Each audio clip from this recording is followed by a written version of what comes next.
My dramatic sister-in-law accused us of purposefully leaving her out. I want to back out from her wedding.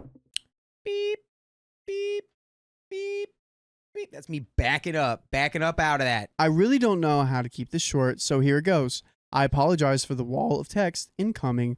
I'm supposed to be a bridesmaid in my brother-in-law and future sister-in-law's wedding at the beginning of this August. She's marrying my husband's little brother. By the way, this comes from Drama Llama No Tamama. And if you want to submit your own stories, go to r/OK Storytime subreddits. So quick facts. My husband is the best man. Neither the bride nor the groom have any friends, so the wedding party is 100% family, 5 women, 5 men. I'm the last one in the women's line. My husband is the first in the men's line. Each of the bridesmaids are married/dating one of the groomsmen, but none of the other couples are actually walking together. No red flags there. No red flags. With no friends? No friends at your wedding? None? Yeah. The players. Adam, my husband's brother. Pushover, serial monogamist, divorcee, nasty, scary, terrible divorce. Doesn't sound like wear the pants. No social game, no friends. Groom to be. Player 2, Amanda, my husband's brother's fiance. Normal girl, wears the pants. Kind of a chameleon. No friends, social skills, can be dramatic, seemingly no loyalty, bride to be. And she has a spring-loaded tongue that shoots out and grabs insects. More like a man. A Kirby. Duh. Sarah, player 3. Adam's twin sister. My husband's baby sister. Super controlling, bossy, drama queen. Only makes friends when she can use them and then dumps them once they are no longer of use. Backstabs everyone, including family. No real friends. Mom coddles her. The rest of the family tolerates her to just keep the peace. Player 4 and 5, Greg and Anna. Husband's oldest brother and his wife. Normal people. We have a close bond with them and their kids. Now we have the players. Any questions? Now it's time for the game. Time for the freaking game. It's time to play the game. Why are your eyes so glossy? Why are you crying? Are you crying. crying? I'm crying.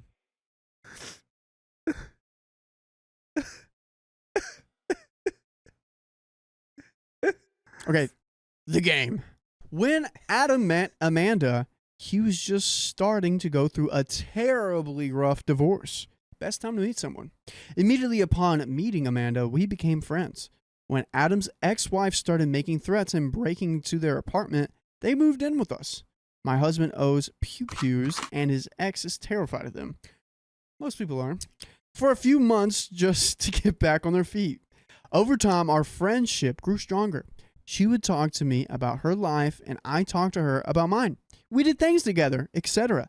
Things were great, and I consider her a very good friend. This was about the time that she really started spending time with Adam's twin, Sarah. Sarah took Amanda under her wing about 2 months ago and began to teach Amanda her ways. Choose a target. Destroy. Once destroyed, choose a new target. Destroy. Oh, she's a destroyer. She's a heat-seeking missile. I can fix her. Oh, yeah? Slowly, Amanda started changing into someone more like Sarah and less like what she used to be. She also started hanging out with me a lot less and accusing me of all manner of things that I did/did not do, just trying to start drama. I never bite, which makes both Amanda and Sarah even more mad, so they'd try in tandem, or Amanda would even try harder to start stuff. How do people become this exhausting? Do you know, like, how much work goes into becoming a person like this? How much? Like, I can't imagine how hard you have to try to become this. Dude, low-key, the tea's addictive. The goss is That tea's addictive. piping hot. That is true. I want some of that hot tea. We literally had a story today where someone was like, Yeah, we lived with a narcissist, but it was just so we could experience what their life was like. Not anymore. Not anymore for me. It has gotten to the point where Amanda no longer talks to me. When she does, she always defends and loves to say hurtful things.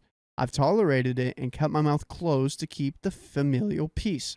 I'm hurt for sure, but I don't show the hurt. I've done nothing but continue to try to be her friend.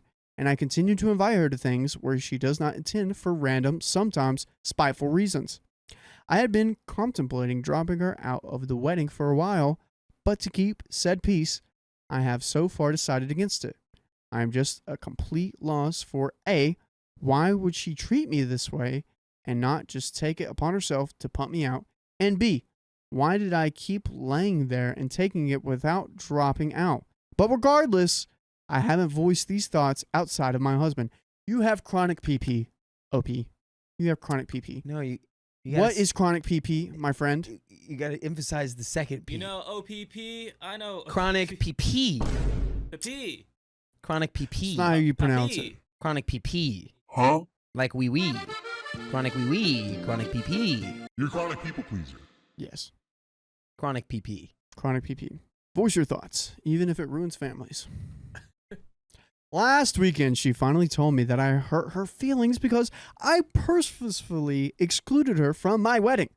I only knew her for about a month at the time of my wedding, and that I hurt so many people's feelings, but I'm too blind on my high horse to see it. Are you sure about that? Are you sure about that? Sarah has told me this before, and I know it's not true, but I also didn't include Sarah either, and this is how she works. You hurt me, you hurt my family. I've long since confirmed with her family no feelings were hurt beyond hers. I responded and let Amanda know that she doesn't realize it, but she is also hurting many people's feelings with her actions as of late. It was very rational and level-headed response. No anger, very neutral tone, but one I regretted immediately because I wasn't sure if it would cause an explosion or not. It actually seemed to help a little. She invited me over to chat in person about things the next night. She came straight out and told me that she was worried I'd drop her out of her wedding because how she had been treating me, which shocked me because I'd figured she didn't care, and said that if I didn't drop out, she'd punt my husband out too, since it's a couple's wedding. I still did not hint how I felt about that topic, but I did tell her that my feelings were hurt and I understand why I was getting treated that way. She mentioned that she felt stressed and apologized. I told her I felt she acted differently around Sarah than when we were by ourselves, and that if she didn't want to have a friendship with me, all she has to do is tell me. She told me she wanted to be friends and she was going to change. Things actually started to get better over the course of the next week. Oh? She called me a few times and we hung out more since. In fact, this past weekend we were at Sarah's wedding together, where she was the only bridesmaid, and Amanda was very cheery and happy and went out of her way to hang out with me quite a few times. It kind of felt like old times again. I thought perhaps we had moved past the rough part. Okay, I'm just waiting for the but or the until or and then happened. Here comes the butt. It's happening. The butt's on the way. Big fat juicy butt. The butt is on a flight right now, express, one way, private jet. Delivered tomorrow overnight. It's landing. Imminently. It's got to be. Because you can talk and you can change just for a little bit, but it's like, I think, what is it, 3 weeks is the longest? Is it 3 weeks or 3 months? You said 3. It's like it's either one of those. It's either 3 weeks or 3 months that's like the longest someone can usually pretend to be someone else. Where it's like if you're masking to like try to get someone to like you, or like you're trying to, you can only be fake for so long before the real version of you sees the light of day. The wedding was over an hour away from where most of us, including Amanda and Adam, live. They had been away from home for a week, so went home afterwards. We stayed with my husband's father, who lives in the same town as the wedding. My husband's older brother, Greg, and his wife, Anna, also stayed with my father-in-law, rather than make the long drive home at nearly midnight. That's when I usually drive home. Midnight? Yeah, sometimes when I'm at my girl's place, I do not want to go through that LA traffic from OC to LA. No, yeah, that makes sense. So I just leave at midnight. Yeah, in my head, you were talking about work, and I was like, "What you talking about? Sometimes. What are you doing?" I really do that, but I Yeah. do like a nice drive at midnight. Yesterday, Sunday, was Father's Day. We asked my husband's father if we could take him out to lunch. He said Greg and Anna had already asked, so we asked them if we could join, and they said, sure. It was a lovely day spent with all of them. An incident status about the lunch made it onto Facebook, with the 5 of us tagged, and that's where the crap hit the fan. Last night, Amanda started posting dramatic comments on the status about how we were purposefully leaving her out, and then blocked us after posting an incredibly hurtful and dramatic status about how we all hate her and she's never included. Shortly after, Adam also posted a very similar status, and I think Amanda posted it for him because Adam doesn't speak as clearly as the language that was posted. I think Sarah has isolated her in these incidents and then worm-tongued Amanda to think that she is being blocked, that she is being isolated. Yeah, that sounds right to me. Sounds like you got a grim of worm tongue in your midst. Chat? What do you think? Whispering into your ear. Anna then contacted Adam via Facebook message to ask if things were okay. She explained the situation and made it clear that it wasn't a planned thing and that no one was purposefully excluding anyone. He called us all liars, cussed her out, said a bunch of hurtful things, and then has ignored any form of contact from either my husband or Greg ever since. I believe, once again, that Amanda was the one behind the words because Adam doesn't swear, doesn't talk the same as the post, and has never acted this way. Uh-oh. Now that this has happened, I'm back to thinking that maybe I should be dropping out. I don't know who treats their bridesmaid like this, not to mention the past few months of abuse that I've received. I cannot imagine how awkward it will be to her wedding and standing up there with her if things stay the way that they are right now. Not only that, but I feel like I'm losing my sanity with this whole ordeal. My mom keeps telling me I should drop out, especially now that this weekend has happened. Drop out or nah? I say drop out and then also tell your brother that his wife Sucks. I think we're all in a unanimous decision here. I'm in dropout, and it's like clearly I think Unanimous you're agreement. right. Pulls up. I don't think the brother is sending any of this.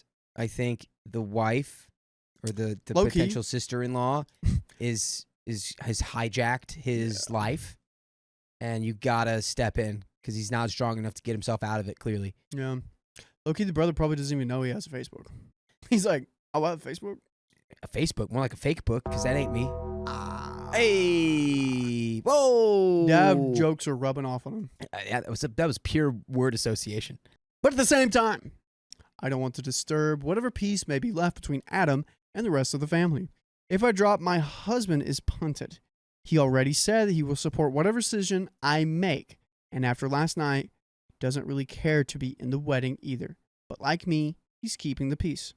My father-in-law has already said if my husband is punted out, he will very publicly let them know that he will refuse to attend, and Greg/Anna have both said they would likely drop out too as a result. I don't want those dominoes to fall though. No way, no how. Rock, meet, hard place. Now, hey, what are you, a writer, OP? Huh? That's what I tell my Are you a rock. writer? That's what I tell my pet rock every night. Brother. You gotta give the pet rock a break every night. Every night. I know some people would focus on another aspect of that, but every night. Oh, dude, I had to make that joke. What does That Angie joke have was to just say about that? it was a joke, but I don't know. Is that good? I want to put this down on my rock, meet, hard place. Let me put that down. Rock meet hard place or rock my hard This guy's getting place? ready for his comedy sketch. Dude, Rock, God dang it. meet, I said it at the wrong hard time. That was funny. place. My husband is irate. He hasn't been happy about her treatment of me in a long time and is now appalled at how they are both handling this. He's cooling off for a few days before he wants to attempt to talk to Adam. Once he does, and we can see what kind of effect this has, we can all have a better idea how the future might play out. I have no idea what I should do if things don't start getting better. Any advice would be appreciated. Comment 2, just a point to consider. It seems like everyone is on the logic here. Father-in-law, your hubby, Greg, and Anna. Right now, you all, not just you personally, have an opportunity to show a united front, as everyone is disgusted with her behavior. If you let this grow unchecked, it will make the rest of your lives miserable. And as an added bonus, you may never have a perfect balance of irritation with her and DGAF from your family to be able to do something like this united front ever again. I know you don't want to make waves, but you really need to make your husband be the bad guy. His family, at least the emotional contempt ones, won't turn on him, and there's a chance they could turn on you and teach this child a lesson. Best case scenario, she comes to her senses. Worst case scenario, she's a raging witch, and your family that you like is all on the same page as you. OP, only if it was easier. I do worry immensely about causing waves, and if we did this show of solidarity, waves would be felt by everyone. I just don't want to be the reason things fall apart. They have balanced their rather complicated ecosystem for decades. Though, who knows? I may not have a choice. We got an update. How we feeling about this, guys? Trade words of wisdom. proposal. You trade your brother and sister-in-law for new versions of them. Can we trade the brother and sister-in-law out for Greg and Anna? Yes. I'm going to say yes. I'm going to say we can do that. Trade clause. Trade clause. Trade clause. There was no clause that said they couldn't be traded. Update. Well, things got definitely worse. After an entire week of no contact, I decided I wanted to talk with her. Her bridal shower was Sunday, and I wasn't about to attend with things left as they were. I texted Amanda and asked what she was up to Friday night. She was oddly responsive, but shut down quick when I told her that I really wanted to talk to her. At that point, she became proactive and tried to ruffle my feathers. I persistently and politely kept asking to talk in person and to keep it off text. She eventually said she had nothing nice to say to me and dismissed me. This aggravated me, though. I didn't respond to that text. My husband told me I should just cool down and not go over, so I decided to stay home. I was starting to lose the gumption to try to make nice anyway. A few hours later, she texted me asking why I didn't come over and told me I ruined her night because she dropped what she was doing and rushed home in order for me to come, which she had previously told me she wasn't doing anything and was home / would be home all night by herself. She again said one or two things in an attempt to provoke me, which didn't really work. She eventually said she wanted to talk and asked if I'd come over so we could chat. I again shared the text with my husband, and he told me to just get it over with, so I did. Boy, that was a mistake. I walked into a trap. The instant I opened the gate to her deck, the entirety of our conversation took place. She had a nasty look on her face. I meekly said, I just want to tell you what's on my mind. You can do the same if you want, but I really don't want to do anything else. She instantly yelled at me and told me not to disrespect her in her own home. Mind you, we're outside and the town we live in is small. I'm positive most of her neighbors heard her, even if they were inside with their TVs blaring. I sat there and took it though. I'm not one for reacting to dramatic tantrums really, so I calmly waited for her to finish yelling before I continued. I let her know that she hurt my feelings. Mind you, at this point, getting a full sentence in edgewise was nearly impossible. She interrupted me and yelled at me, calling me names and such. Your feelings are hurt? What about mine? Etc. Again, after she was finished, I reaffirmed that we didn't do anything intentionally to hurt her, and that the Father's Day plans were made well in advance, and that my husband and I barged in on them. She proceeded to call me a piece of crap, liar, and said that I'm trying to hurt her feelings even more now. At this point, I was starting to lose my cool. My heart was racing, and I was still staying calm on the outside, but inside, I was starting to lose it. I simply said, the only person I have seen lately trying to purposely hurt anyone else is you. In hindsight, I shouldn't have been so blunt, but it was / is true. This, of course, sent her over the edge. She continued to yell obscenities at me. You effing disrespect me in my own house, on my own deck. There's the effing door. She continued to call me names. What a baby. What a stinky baby with a poopy diaper. Like, grow up. Take some criticism. This is not disrespectful. This is someone having a dialogue with you. This makes no sense. Like where's this coming from? It's because she's awful. It's because she's awful, and you need to tell your brother to leave this wench in the past because she's poisoning it. So I point blank asked, do you even want me in your wedding anymore? I don't give a F what you do. I don't care about you, and I don't care what you do. I'm sure as heck not going to punt you out because that'll make me look bad. But if you don't drop out, things will get worse for you. At this point, I turned and walked to my car. As I was leaving, she screamed, "What a worthless C word you are," and called me some more names under her breath as she went back into her house. I was shaking as I got in my car, and I managed to drive a few blocks away before I completely lost it. I bawled. Oh, dang. I know many of you probably think words are just words, but me, that sort of name calling is outside my family values. There is nothing that word is meant for to me other than to stab a knife deeply into another's heart. And I wouldn't call my worst enemy such a name. It's outside my husband's family's values as well. I got home, told my husband the story, and he basically sent me to bed. It was late. I was emotionally exhausted and upset beyond comfort. After I fell asleep, he invited Adam over and spoke with him. He recorded the conversation on his phone secretly and let me listen to it afterwards. He asked what Amanda's problem was, and Adam basically said, "I don't know. I'm staying out of it." So that's your husband plan? That's your blueprint? Yep.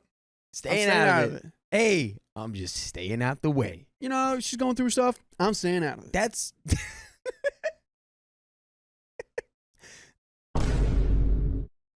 Can you hit that one more time? I want to mimic it. No, I'm staying out Hit of it one more time. I can't. Come on, It's it's like so Fallout great. Boy. Or like the Fallout. Oh, yeah? The Pip Boy? My husband said, "Your fiance is really upset at my wife." Adam proceeded to give excuses for his fiance's behavior. Both Friday night and lately, she's stressed. Her mom yelled at her. Her job is hard. Her coworkers are mean. Yada, yada, yada. It went on. Finally, my husband goes, "That's all good and nice. But the part where I draw the moral line is where Amanda called my wife a worthless C word, and that's where I draw the line." Wow. Adam kind of scurried around it and said that she had told him that I called her white trash and that she said that Sarah, Adam's recently married twin, remember, is stabbing her in the back, none of which is true. The conversation basically ended there. Ever since, I've not been okay with it. I blocked her number with my cellular provider. I've blocked her email and Facebook. I toiled even harder with how to handle the situation. My main thoughts compete against each other. A, I don't want to give her what she wants for me to drop out. B, I also don't want to show her that I'm okay with this treatment. After speaking in depth with my mom, father-in-law, and husband, I decided to go to the bridal shower with Anna. I had long since had a gift and card purchased. I decided to go, but not to make eye contact or talk to her. It was successful. Awkward, but successful. I think it was an incredible shock to her that Anna and I even went, and even more so that I actually brought a gift. She texted Anna that night and thanked her for coming. Anna was gracious and said, "Of course, you're my future sister-in-law." Amanda then said she was so sorry for the way she'd overreacted. I then said she knew I'd never forgive her, but gave some random excuses about how she never knew what family truly was until she lost her cousin last year. Who is this? Who are we talking to? This is the terrible woman. No, it's not. I don't know who we're talking to right now. But exactly, who are you? Who are you right now? It's because you got all dressed up, fine and dandy for your special day, and now you act like an angel? Fake. Calling it fake. Super fake. Fake AF. The fakest. She has yet to apologize to me. If she wants to do it, she's going to have to get the balls to do it in person. And even if she does, if she gives me those same excuses, it's not good enough. She was shrinking responsibility in that text. And I honestly don't expect an apology anytime soon. Having to do so in person after being such a horrible person can't be easy. At this point, I don't even think I'm going to be in her wedding. Even if she does apologize, friends don't treat friends like that. Family doesn't treat family like that. Everyone supports that, with the exception of my husband. Oh, interesting. Dang, dude. I did mention in a comment that his ex-wife kept him from his family. I know he is his own person, but again, He lets this woman dictate his life. Anyway, my husband doesn't support me dropping out. He thinks I should stay in and not give her what she wants, but most importantly, so that he doesn't lose his brother again. His father has told him to support my decision, but I'm not entirely sure what my decision is. Because at first I thought he was supportive of that. And There seems to be a lot of like flip-flopping in this story. There's a lot of waffling going on here. Lots of waffles. yeah. It's like 1 second Amanda's like, and she's like, I realized how important family was once I lost my cousin. it's like, who are you? Yeah, what's going on? Who are you? Now the husband's like, actually, everyone should hate you. Mm-hmm. Am I wrong, or is that basically what he's saying? I feel that's what he's saying. I get that they're brothers, and up until Friday night, I was still willing to do what was necessary to keep the family together, even if it meant awkwardly standing next to her. Now, I'm of the thought that if his brother supports his wife calling me such nasty names and treating us in such a childish way, that he doesn't deserve our good graces. That is true. I'm not saying we need to go out of our way to be rude, but things like giving him free will to use our workshop at his leisure or being in their wedding are things we should be rethinking. And I don't think we should be bending over backwards to try and save that relationship when absolutely none of us did anything wrong to cause it to fall to ruin. I get that he can't see it from that angle too, and it makes my decision even harder. He says he'll support me no matter what, but he constantly tells me I should just stay in so that the family doesn't fall apart. I have about 40 days to make my decision now. I'm not sure what to do. My father-in-law tells me I should drop out and not even tell her. Anna says I should drop out. Greg is ready to drop out with me. My mom thinks I should drop out. My husband wants me to stay in, and therein lies the paralysis I have. Don't listen to your husband. He's got doo-doo brain right now. Listen to all the other people who are giving you the good advice of dropping out. Prioritize your own mental... Tranquility. prioritize tranquility in your life. One comment real quick. Comment 3. Considering how OP is being treated, her husband also needs to work towards maintaining his relationship with his brother. 1, he should make it clear to his brother that his fiance's behavior is not acceptable. Facts. 2, while brother may be implicitly condoning said behavior, I'm sure he's also reacting to what he's being told by his fiance. When it comes down to it, he's probably going to be more believing of what she said rather than OP.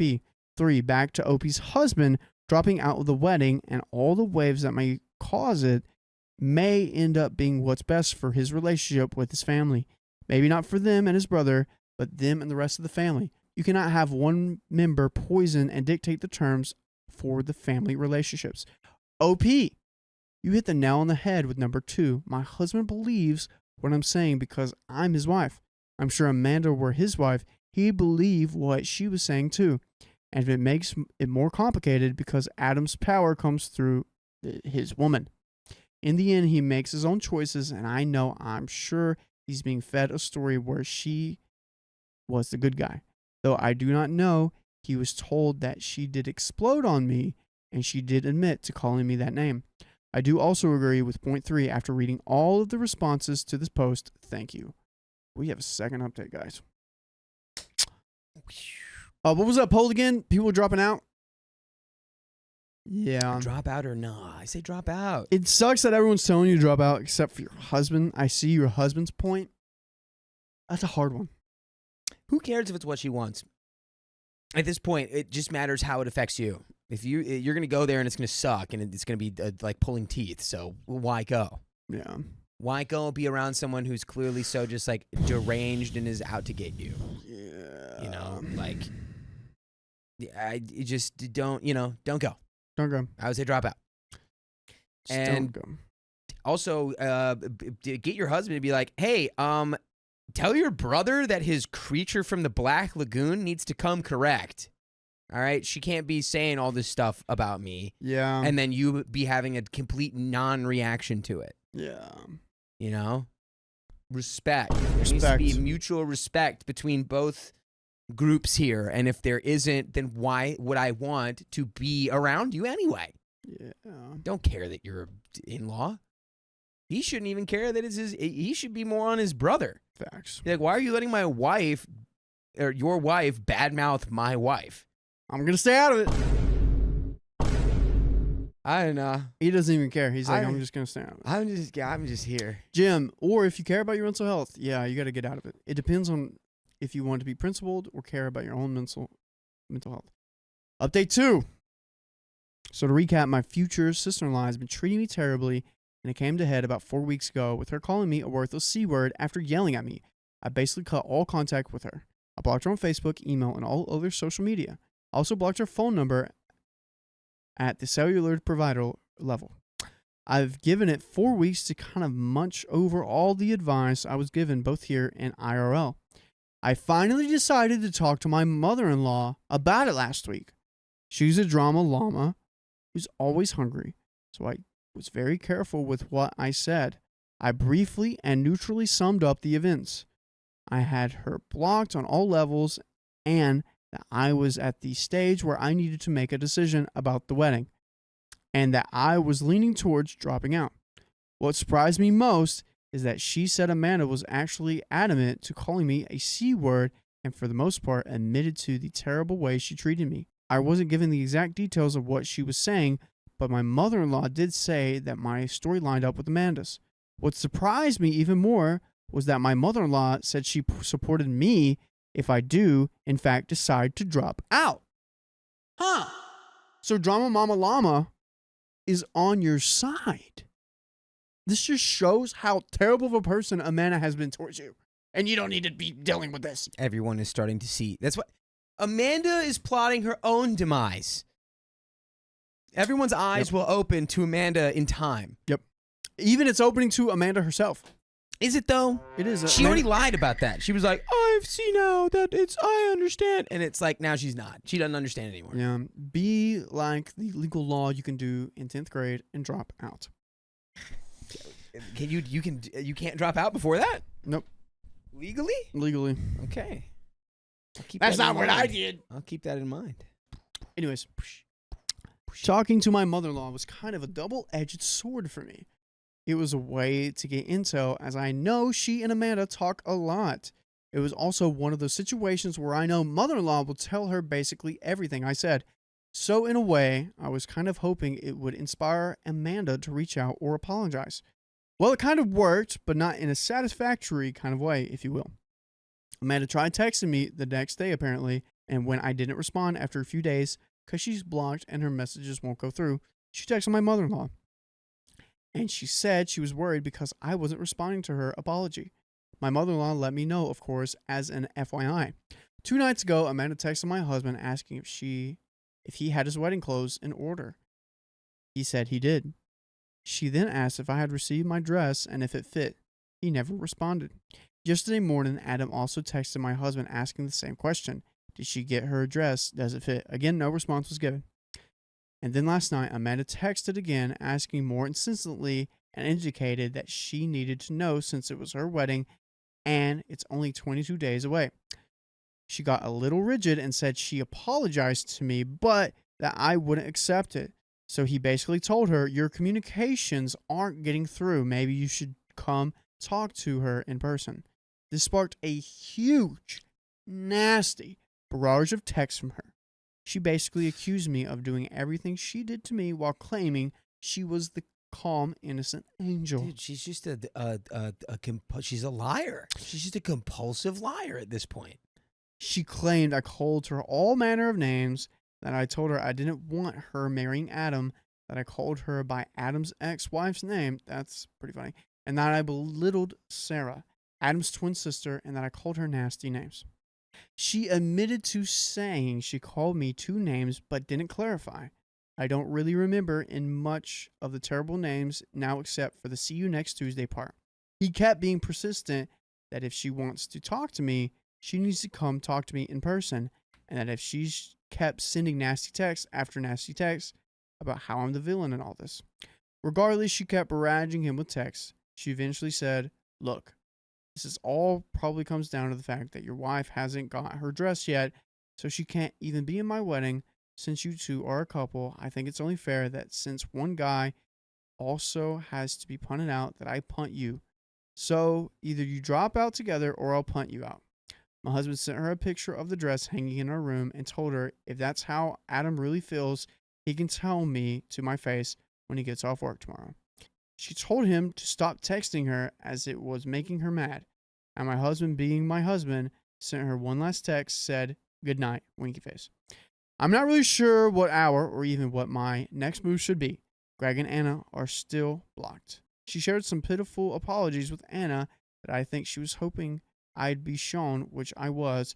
Basically said I never knew what family was until my dear cousin passed away last year. It's clear to us she still doesn't know, but she never had any action back to that apology up. Actions speak louder than words. That's You know?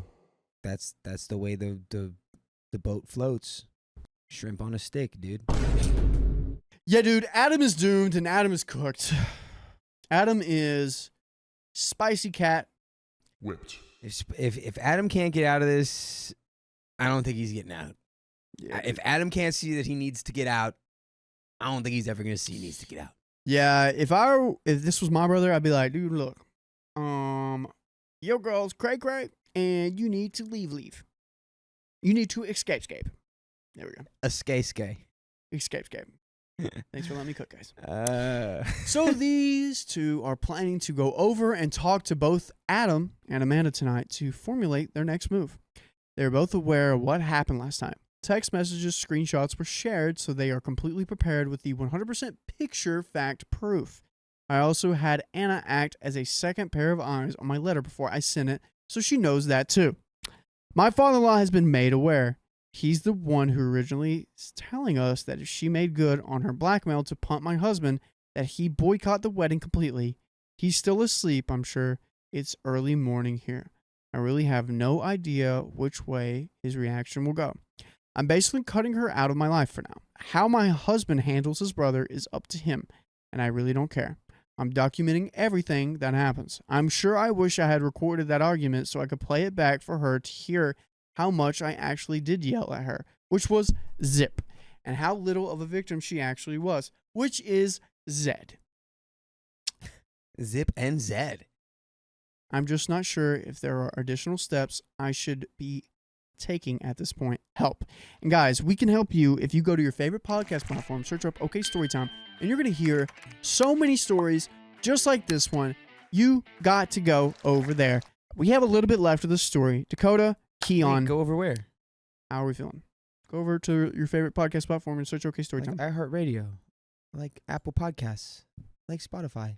Dude, there's no extra steps more you like have to do. sorry, Adam, more like a dumb. Kapow! Zing! Zing! That's a zinger. Or a done. You don't have to do any extra steps. It's over. It's over, girl. She's like, I'm going to kick you out. It's like, actually, I'm going to leave. Yep. It's like, you can't fire me. I quit. It's okay. Yep. Put your chronic PP out of rest. I still think you can hit the second P a little harder. You know what? You do you, and I'll do me, Yank. But it's just, it's part of the... See how we're disagreeing It's right now? the- And I'm going to go it's my the own way, syntax. and you're going to go your own way, and we CPP can both live in is- that world. P. But yet, you still PP. want me to live in your world. We decided. You decided that part. We decided PP. I said chronic PP. I know you got chronic PP. No, don't. Not anymore. You got... I feel so embarrassed for you. No, Okay, I'm Storytime. talking about the other one. Update or edit to add. I'm dropping out.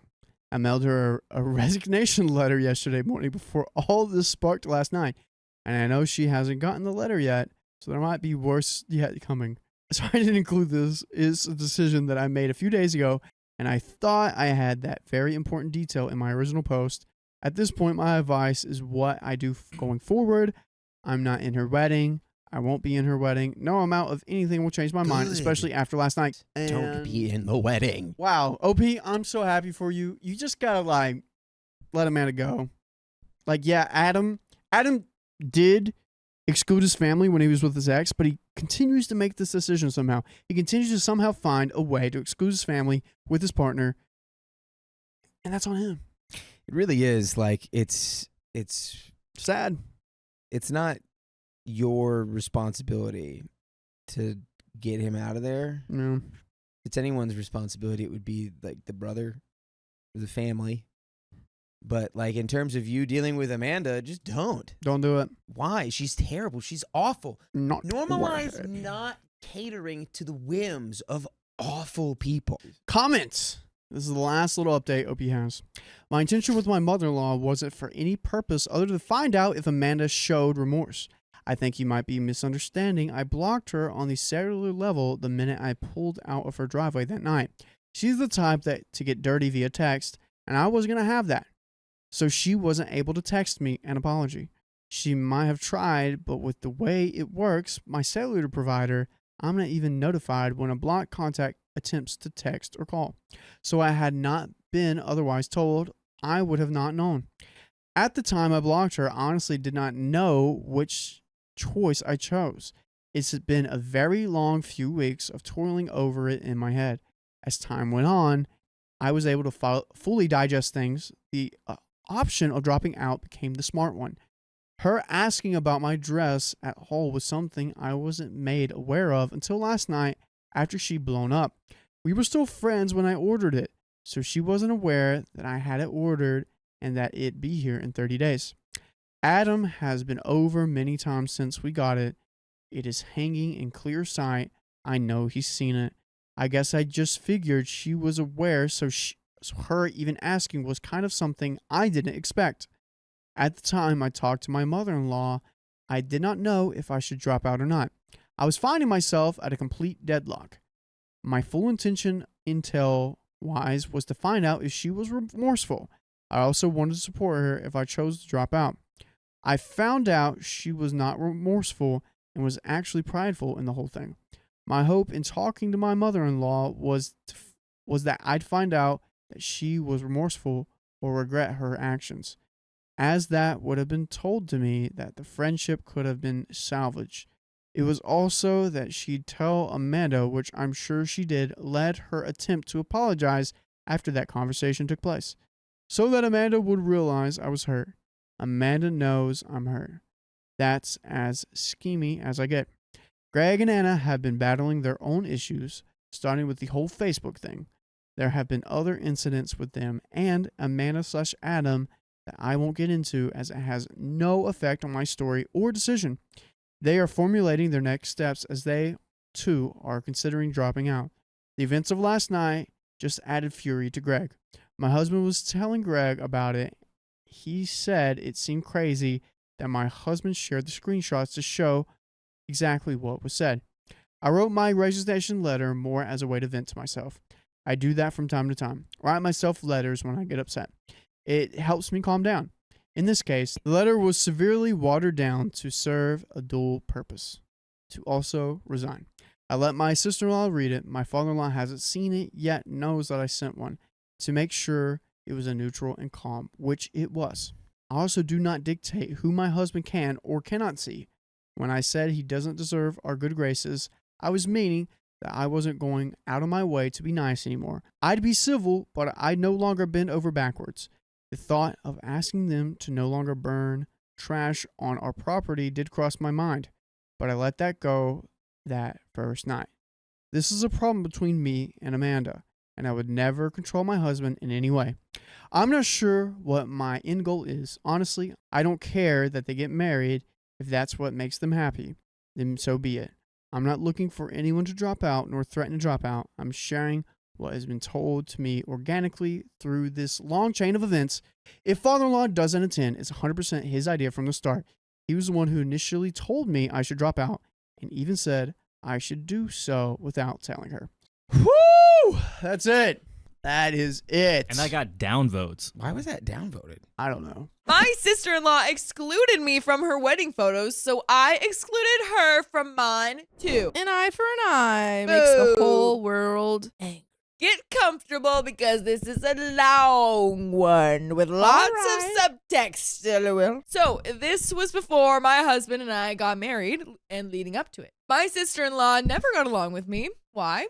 I will never know. Reasons I figured out she didn't were small, but passive-aggressive gestures. not including the fact that she's a major drama causer. Freaking drama llama over here. By the way, this comes from Plant Mama 0235, and if you want to submit your own stories, just go to the r/OK Storytime subreddit. She'd ignore every compliment I gave to her Facebook posts, but commented on others. No biggie, could care less, but seemed odd. When I'd visit, we could be on the same couch, and she'd literally turn her body so she was facing away from me as much as she could. When I'd speak to her directly, she'd blow me off or completely ignore me. She demands that everyone works around her time schedule, and no one is allowed to start partying or eating until she arrives. She would never invite me to a single thing. My husband dragged me along because he could care less of her opinion, which, by the way, also included her wedding. I was happy for her. She has 2 of the most adorable kids with a guy, and they were getting married, and the kids were in it. So cute. She told me specifically to not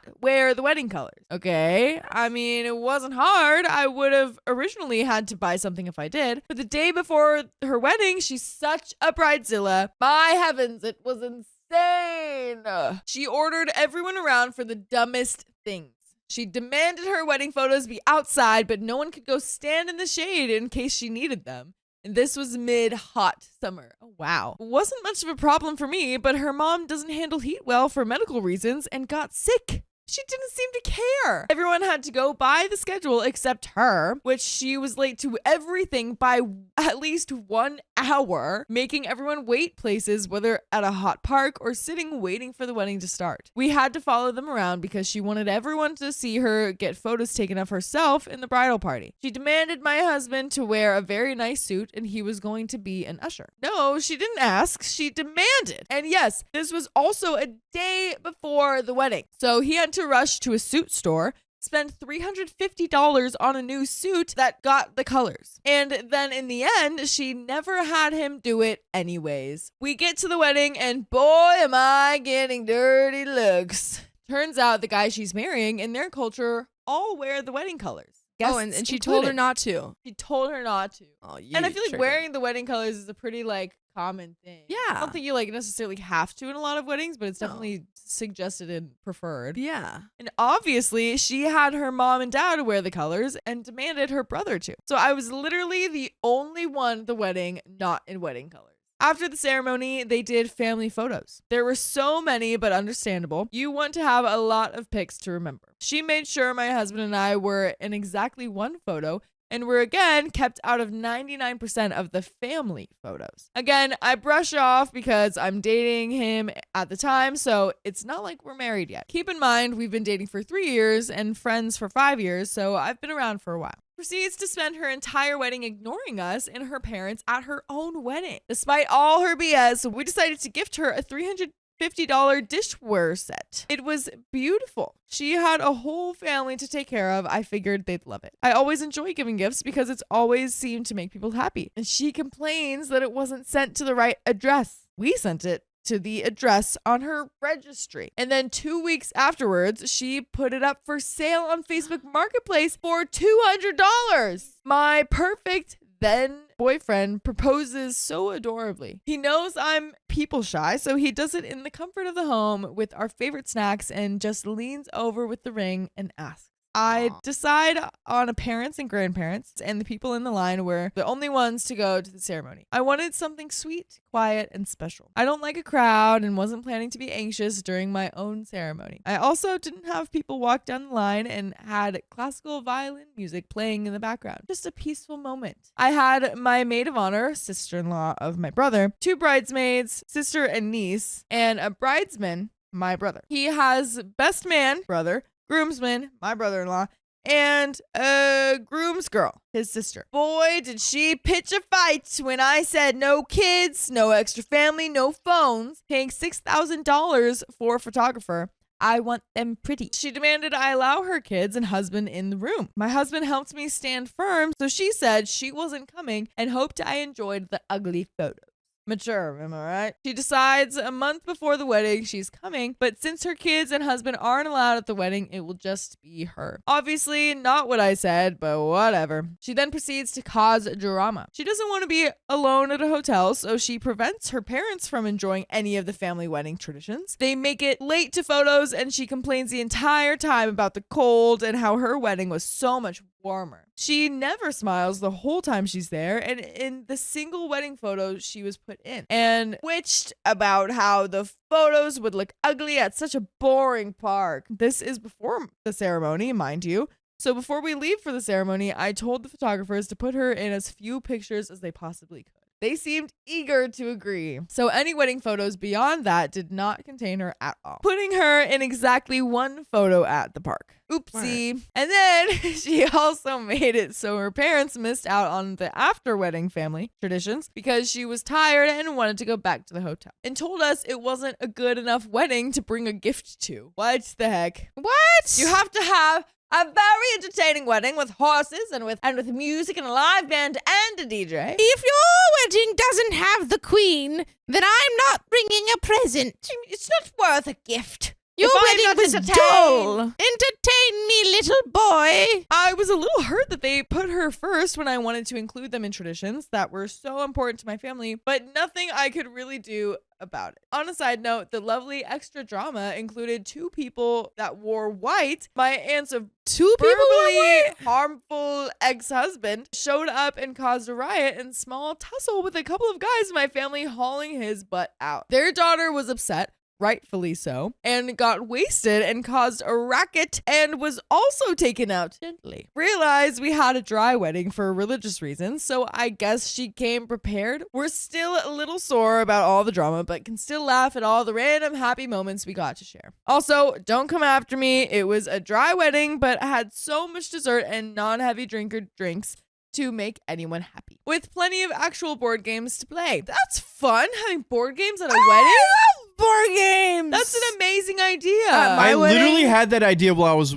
like doing this. I was like, really? You know, what'd be cool is if I had like around the table while I'm taking pictures, if I knew what family members knew how to play what games, or I taught them, and then everyone just played Catan around the whole my dream wedding. thing. My dream wedding, we're all gonna be playing cards. Our wedding signing book was Jenga blocks. Joke's on her. Love this man, so I'm going to be around for a long but time. Our personal one regret we shared for our wedding, that we didn't eat enough wedding cake. No! Oh, so sweet. That's such Eat a the wholesome, cake. sweet thing. Am I the a-hole for keeping her out of our wedding photos? Edit. I have bad social anxiety, so I usually try to deal with most things. I tried to make peace and try to build a relationship, but gave up. My family is very protective of everyone, so if I had pitched a fit, she'd have 75 plus on her saggy butt, and I don't think it would be the best plan for such a large riot. I did the photo thing more because of how she acted and frowned the entire time like a pouting child, and I wanted positive photos only. Yeah. And you know what I want only? What? I want you to listen to full episodes with stories just like this one on your favorite podcast app, whether that's iHeartRadio or Spotify or Apple Podcasts. I mean, there's just so many. So pick your favorite one, search OK Storytime, and listen to it. That's a rock fact. something that is a rock fact. That's an axiom. There is still a little bit more, but going back to that question, is OP the a-hole for excluding the sister from the photos? No, your sister was such a messy woman. And she Yeah. was causing problems up and down the wazoo. Yeah. And when you cause problems, you got consequences. And you can't be in the cool, pretty pictures if you're going to make a fuss and pitch a fit. I agree. Yeah. I agree. Yeah, my answer is she the a-hole? No. What? Oh, yeah. Sorry. We're talking about the sister still. No. Hope you're not the a-hole. Not at all. You're lovely. And I want to marry you too. We no longer care at this point, but it has been brought up a few times that she wasn't in really any photos. My parents are still sour towards her actions of causing my husband's parents to miss the traditional activities. Thank you for the small support. It really boosted my mood and gave a small light that it isn't worth the extra anxiety, and she's pretty much blocked from everything for peace of mind and just a holiday burden from now on. She LOL. freaking And that's it. stinky. Ouch. That's nice because I'm so glad that the parents agree and it's not people like at her throat being like, why did you do that? Why did you Yeah. not let her be in pictures? and everyone was like, "We understand." yeah, she's the worst. This lady stinks. Yeah. My sister-in-law disrespected my wedding request. She was asked to leave. You need to leave. Before we get into my wonderful wedding day, here's some backstory. I'm the second child and baby in my family. While this has its perks at first, it quickly became the worst. And by the way, this comes from u-notace1380. If you want to submit your own stories, go to ROK Storytime subreddit. So, my older brother, bless his heart, is considered golden and untouchable. He was favored, I'm assuming, because they only wanted boys, and because of it, he got all he wanted. I was totally fine with that because that meant I was able to grow and be my own person. Did it? Sure. But I have my wonderful, lovely aunt who never missed a debate tournament. That being said, here comes the problem. My brother has been in a relationship with Lauren, 26 female, for almost 7-ish years. They have stated that they don't want a wedding or even to really get married as they love their dynamic now, which is great for them. But for me, I've had my dream wedding planned for years. I met my now husband 3 years ago and we got engaged a year ago. We had known when we were getting married for a while and I knew he was going to propose before he did. We had made a separate savings account specifically for our dream wedding because we knew when we would want it. When I came out with my engagement, it was clear my brother and his girlfriend weren't happy with the attention I was getting from our immediate and extended family. I wouldn't say his jealousy was obvious, but looking back, it was clear he was mad I would be getting married first. But they said they never wanted to get married.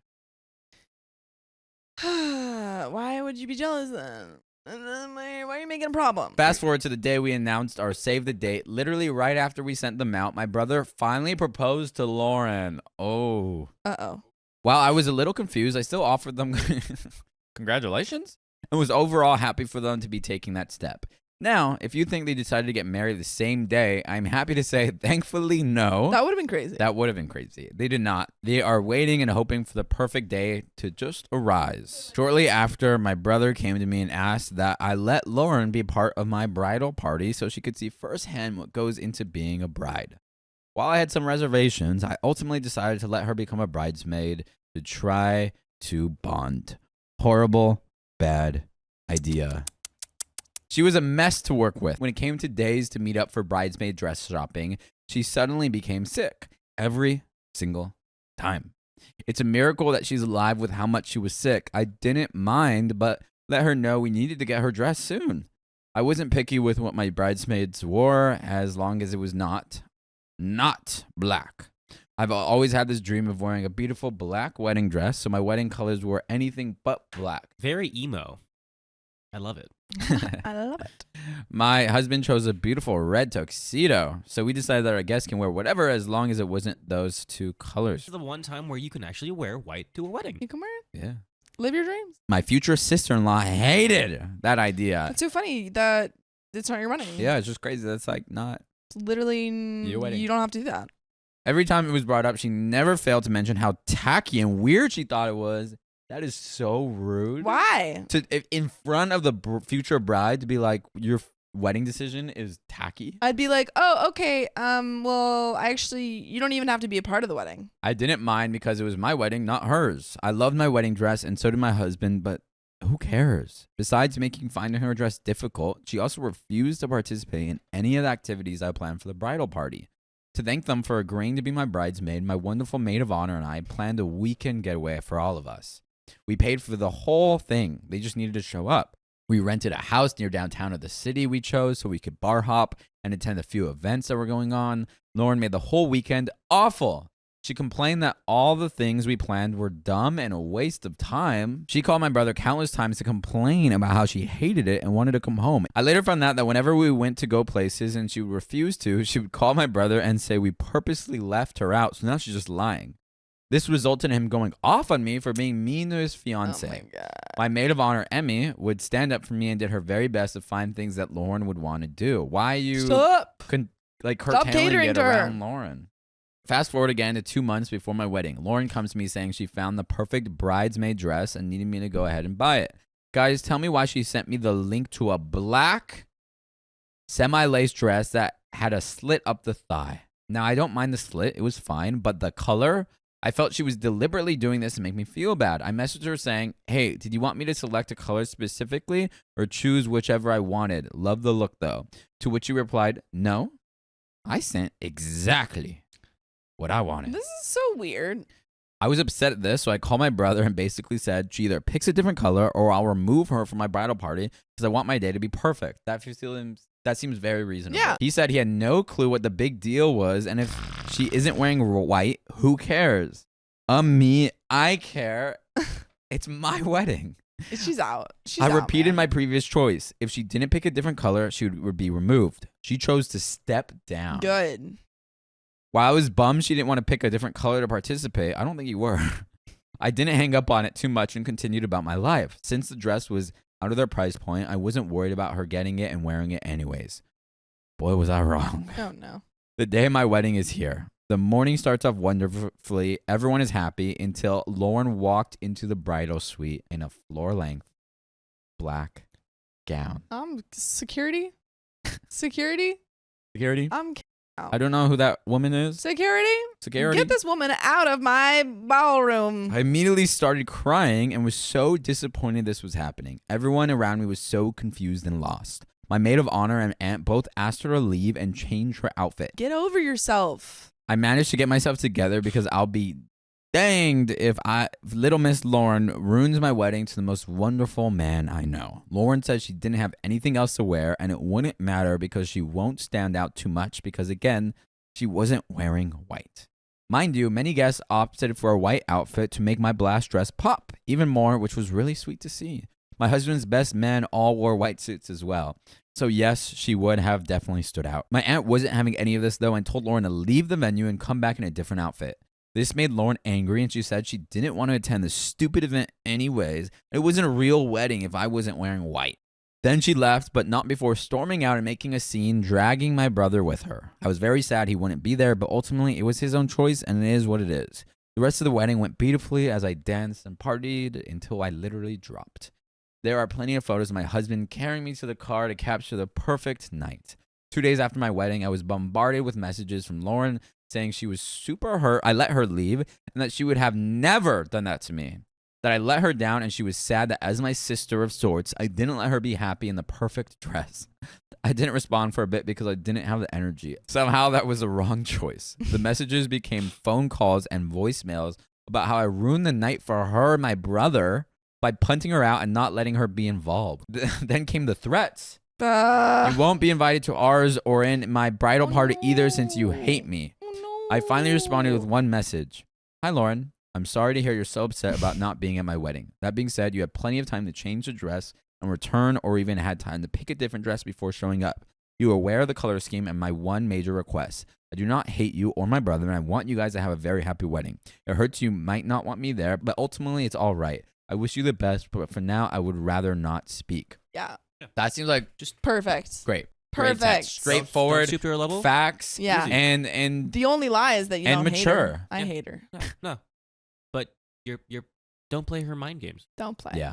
Yeah. Just clear cut. There we go. She's a I never got a response, but it was clear she read it because she took to social media about Bridezillas keeping family out and how she was still so hurt. This gained some pity comments, but mostly people saying they were on my side, so the post was removed. My lovely husband advised me to just block and be done and take a break, so that's what I will be doing. However, my brother called very sad he missed my big day and said he wished things were different. Yeah, your sister does too. That left me wondering if I was a-hole for just not No. letting her attend and stay in the black dress. I did miss having my brother there, but I can't but feel she deliberately wanted to hurt me with that choice. So potatoes, tell me, was I the a-hole? Again, sorry for the format and errors and the length. Edit. Tried to fix the format and spelling errors. Update. Hey everyone, first off, thank you for all the support on my past posts. You guys are wonderful and made me laugh about an unfortunate situation, so thank you. Now on to the real reason we're here. The update on my drama. Sister-in-law Lauren and my brother Kurt have decided to split up for a little bit. A permanent type of break, if you will. I hear no shock from you, Sophia. what? Sorry. What? There we go. My brother called me a little bit ago to inform me of this choice. Somehow he got a hold of my post and read many responses. Good for him. He decided that the way Lauren treated me was unfair, and he was told white was a no-no, but was not told that my dress was being black meant that black was the new no-no. He told me that Lauren said I was fine with her being in black as a bonding tool for us. So she was just lying to the brother. Lauren then went on to explain that I singled her out and was rude to her. My brother told her that the BS was enough and he knows better now. He said he never wanted to marry, but after I got engaged, she insisted they got married too. So it was not the brother who was like feeling jealous. It was just Lauren. Just her. Sibling rivalry with not even her sibling. Yeah. While they both were originally okay with never marrying, something shifted the day I was engaged. My brother said Lauren completely flipped her standards and wants. My brother gave in, but ultimately after my wedding, did a lot of thinking and decided he doesn't want to be married at all. Lauren hated that and told him either they marry or they split. When he called me, I was very hesitant to answer because of all the things that were said previously. However, my husband said it might be best just to hear what he says and then decide if I still want no contact. Bless my hubby. I love him. When I called him back, he immediately apologized for everything, explained what I previously said, and then told me about their relationship. He said he was really sorry he missed my big day and wishes he had seen that he could have stayed. He said the next big celebration, no one will stand in his way of being there. I told him I really appreciate his apology, but that his behavior will still have to improve for our sibling relationship to improve. He agreed. I also stated how I was sorry to hear about their breakup and that I wasn't trying to cause that. He explained none of it was ever my fault and that he loves me. That's where we left it. So a little bit ago, my brother texted the family group chat saying that Lauren is claiming she's pregnant and that it's his child and he needs to be there. Do we believe it? I don't buy it. She has consistently been lying. Yeah, I don't think you buy it. I don't know if Keon? I don't even know if she is pregnant. Keon, do you think she's pregnant? Show me the Carfax. Yeah. Show me the Carfax. I'm so confused because they never wanted kids. My brother said she was adamant about taking her birth control, which she could also have been lying about to him. That is true. I told him to be there for his kid, but that doesn't mean he has to be with her, and that maybe this might be why she suddenly flipped on getting married. He said he'll talk with her, but that's it. I'm not sure what's going to happen there, but again, I wish him the best. But get a paternity test. Yeah, get a paternity test like stat. Show me the Carfax. Also, again, prove it. Yeah. Show me the Carfax. I'm pretty sure she's just lying, but it isn't my relationship or responsibility, so I'm fine nonetheless. I'm glad my brother apologized and wants to reconcile, and hopefully that behavior of change continues. As for Lauren, I still have zero contact with her, and I will likely keep it that way. If she's with child, again, doubtful. I wish her a happy and healthy pregnancy. I don't know how my brother's handling it, but I will let you guys know if anything changes there. For now, they are not having a wedding, but maybe a baby. I'm still madly in love with my husband and continuing to enjoy our newlywed life with the best man I've ever known. My parents are trying to help my brother and let him move back in and are glad him and I are speaking. However, they seem disappointed in him and his possible baby mother. But if you want to be our baby mama, you can. You just got to listen to full episodes with stories just like this. Just go to Spotify, Apple Podcasts, or your favorite podcast app and search OK Storytime. Do it. All in all, set your boundaries and be happy with them. Thank you again for all the advice you wonderful humans gave me, even the very funny ones. I love you guys, and my husband insisted I include that. As wonderful as he is, I am 10 times more lovely. Aww. Okay. Edit, my time is off. She only found out she was pregnant a week before my wedding, and she claims to be about a month along, so way after she demanded the engagement. It was a happy ending for OP. That's true. OP had a good wedding. My mother tried my wedding dress on, so I removed her from the bridal party. But who wore it better? Yeah. My 23 female mother, 42 female, has always had a weird competition with the success of her kids and has a never-ending victim complex. If anyone tries to bring up wrongdoings of the past, my mother will get defensive, saying, I was such a bad mother, huh?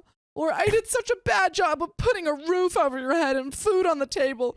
You're all ungrateful. This one she used often. By the way, this comes from Potato Rat 01, and if you want to submit your own stories, go to r/OK Storytime subreddit. My mother has always had an issue with me, how I look, and who I'm dating. It's almost as if she's trying to be better than me, as if she's jealous of my success. My father and my mother have not been together since I was 6 and have not spoken to each other since then. Unfortunately, I was not allowed to see my dad growing up, a whole other story. But basically, my mother brainwashed us into thinking he didn't want anything to do with us. Now, my father is my best friend, and I couldn't imagine life without him. I met my wonderful fiance, 29 male, back in September of 2021. We met on my birthday at an emo night, a party nightclub event for old school emo music. We know. It was the best night ever, and I knew instantly I had found my life partner. It is. Dang, what happened at that emo night? My mother, let's call her Helly, however, did not like my partner. Let's call him Jim. Played nice, but always made snarky comments about Jim's appearance, clothing choices, hairstyles. He had a beautiful mohawk that caught my eye when we first met. His music choices and overall who he was as a person. It stung that she didn't like him and wouldn't get to know him on a better level. My father, however, has always loved my partner and has treated him as another son. My dad has 4 boys and 1 girl, and he's very protective of me, so it means a lot that he's so accepting of Jim. Aw. Fast forward a few years, Jim and I have been living together and starting our wonderful life. Helena and I are talking on and off. Most of the time, I've had to cut off connections due to toxicity and my mental health. She's good in small doses. Anything larger and you feel like you're suffocating. Let me set the scene of our first event. July 20th, 2024, the day of our engagement. 3 years into the relationship. I had an inkling that it was going to happen, as you do. We were out to dinner with his dad, stepmom, and siblings. My dad, stepmom, and one of my younger brothers were there, along with our friends. It was the most wonderful night, full of laughter, drinks, tears, photos, and love. He popped the question, and I said yes. Yes! Holding my dad's hand the whole time. It was magical. So cute. I'm not a person who loves being in the spotlight for too long, so having the buffer of a full dining room and not being too loud was perfect for me. We all cried together and shared hugs and kisses while we took photos. Elena, however, was not invited to this event. Oh. This was due to my mom and dad not getting along. Dad is civil, but my mother will say anything snarky to get a reaction. And we also know that you love your dad, like, and you get along with your dad a lot more than your mom. Whoa. She didn't love her dad more. She said she was, well, I changed it to you get along better. Okay. I had told my partner I wanted my dad with me when he proposed, so this meant Helena would not get invited. She was livid. When photos got out that my dad was there and she wasn't even told it was happening, it was chaos. I received dozens of phone calls and texts saying we were selfish for not inviting her and that she deserved to be there as much as my dad. I ignored these and she eventually moved on. Just no response. Yeah, I was like, I don't care. Fast forward to August where I have my dress appointments. I was so excited to go dress shopping and trying on the beautiful gowns. I went with my mother-in-law, sweetest woman ever, and found the dress. It's an off-the-shoulder fitted mermaid gown that's super plain except for some sparkly decals around the waist and arms and buttons down the back. I bawled my eyes out. I never thought I would go for simple, but it was so classic and timeless. It made his mom cry. I paid the deposit and left a happy bride. I was so excited to show it off to my mom, but I also wanted to give her the experience of seeing her daughter try on gowns as I had not gone with her yet. So we tried on some gowns and she gave me no opinions other than negative ones. Aww. She then tried to bring a black wedding gown into the change rooms for me to try on, stating that she thought I would wear black to my wedding. I dress alternatively most of the time, but I'm also Catholic, so I didn't want to wear black to my church wedding. Helena was insisting that I wear a black gown and said to humor her to try it on. I put my foot down and said no. No. She went and sulked back into her chair and waited for the next gown. I then tried on my dress. I couldn't contain my excitement and asked what she thought. She said it was fine and that it looked a little bland. Ouch. I got her to take pictures anyway and told her I loved it but would think about it. Heartbroken, we left the bridal shop and I decided to keep it a secret that I had already bought the dress. Aww. As I loved it and her opinion would not change it. Throughout the whole wedding planning, Helena had opinions about everything. The color scheme, what the men were wearing, where it is, even going as far as to make me feel bad for having a church wedding as we weren't raised religious, and it would make her uncomfortable. All of these I ignored. The sad part of the wedding is that I have had to compromise who my maid of honor is to keep the peace in the family. I had to ask my mother to be my maid of honor so that she would be up on the stands with me and I could keep an eye on her during the ceremony. Okay, so it's strategic. So it's, yeah, so that she wouldn't start a fight with my dad or stepmom. It's literally, it's like I didn't want her there, but I could keep an eye on her if Yeah. she's close enough to me. I need to keep her away from everyone else. I didn't want her to be in my bridal party, but I was happy to give that up if it meant one less thing to worry about. Boy, was I wrong. I could have guessed that one. Fast forward to September 2024.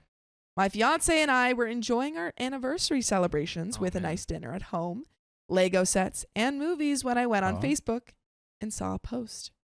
It was an announcement that Helena had got engaged. Oh, wake me up when September ends. Helena and her partner had been together for a little over 3 years at this point and had broken up many times.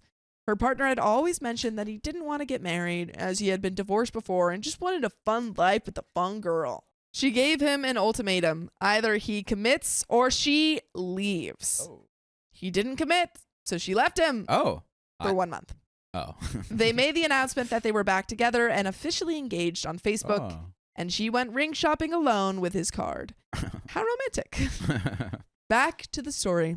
So I opened Facebook to see that Helena was now engaged. I was happy for her. I even messaged her with a congrats. But as I looked closer at the picture, I noticed something. Her ring looked awfully familiar. That's right. You guessed it. No. Helena had gone out and bought the exact ring my fiance had proposed to me with. The only difference is hers was pear-shaped and mine was round. Helena wears gold and has always worn gold jewelry. However, she chose a silver ring, pear-shaped, with a big diamond in the center and smaller diamonds around it. It also had a pink diamond underneath. Oh. Stunning. Guess what my ring was? What? A silver ring, round shape with a big diamond in the center and smaller diamonds all underneath, all around. Oh, and it also had pink diamond underneath. That's pretty specific. At first, I was like, all right. Yeah, it's like, oh, there was diamond. No. There's diamonds, but there's a pink diamond. Pink underneath. diamonds. The similarity was too hard to ignore, but I let her have her moment. Yeah. Quietly seething. In August, we had made a Facebook event group stating that our engagement party was going to be on the 16th of November, 2024. This was a great date for us and our family, with nothing interfering, so we booked it. We didn't want to spend too much as we wanted a nicer wedding, so we opted to book a large table at the same restaurant we got engaged in and have a relaxed dinner. It was far from relaxing. As it got closer to the party date, Helena made an announcement that her engagement was also in November, 2 weeks after mine. Apparently, she couldn't book it any other time despite having an open calendar 4 months ahead and only be engaged for a short period of time. There was no rush, so I didn't understand why she needed to have her party so close to mine. Either way, I ignored this and moved on. We had a nice party and people brought us presents, including a couple's Bible and his and hers novelty daggers. My fiance and I collect cool swords. Oh, okay. Everyone was having a good time until Helena showed up. She said her rounds of hellos, ignoring my dad and brother. Throughout the whole night, she was huffing and fussing about anything and everything. It's too cold. It's too hot. The food is meh. Why am I seated with the old people? Because you're freaking old, man. I eventually had so much anxiety that I went to the bar and started taking shots with my sister-in-law. That's how you do it. That will get rid of that. We had a blast for the 1 minute I got away from Helena. Then Helena came to the bar and paid for the next round. A nice gesture, I thought. And we both thanked her. Helena then walked out to the group, got everyone's attention, and bragged about paying for my drink. Turning to my fiance stating, "That's yours now," referring to me. After I walked back outside, there was an awkward feeling in the air. I tried to keep the peace the whole night, not having much fun for myself. The cherry on top of Helena's actions that night was her comment about my looks.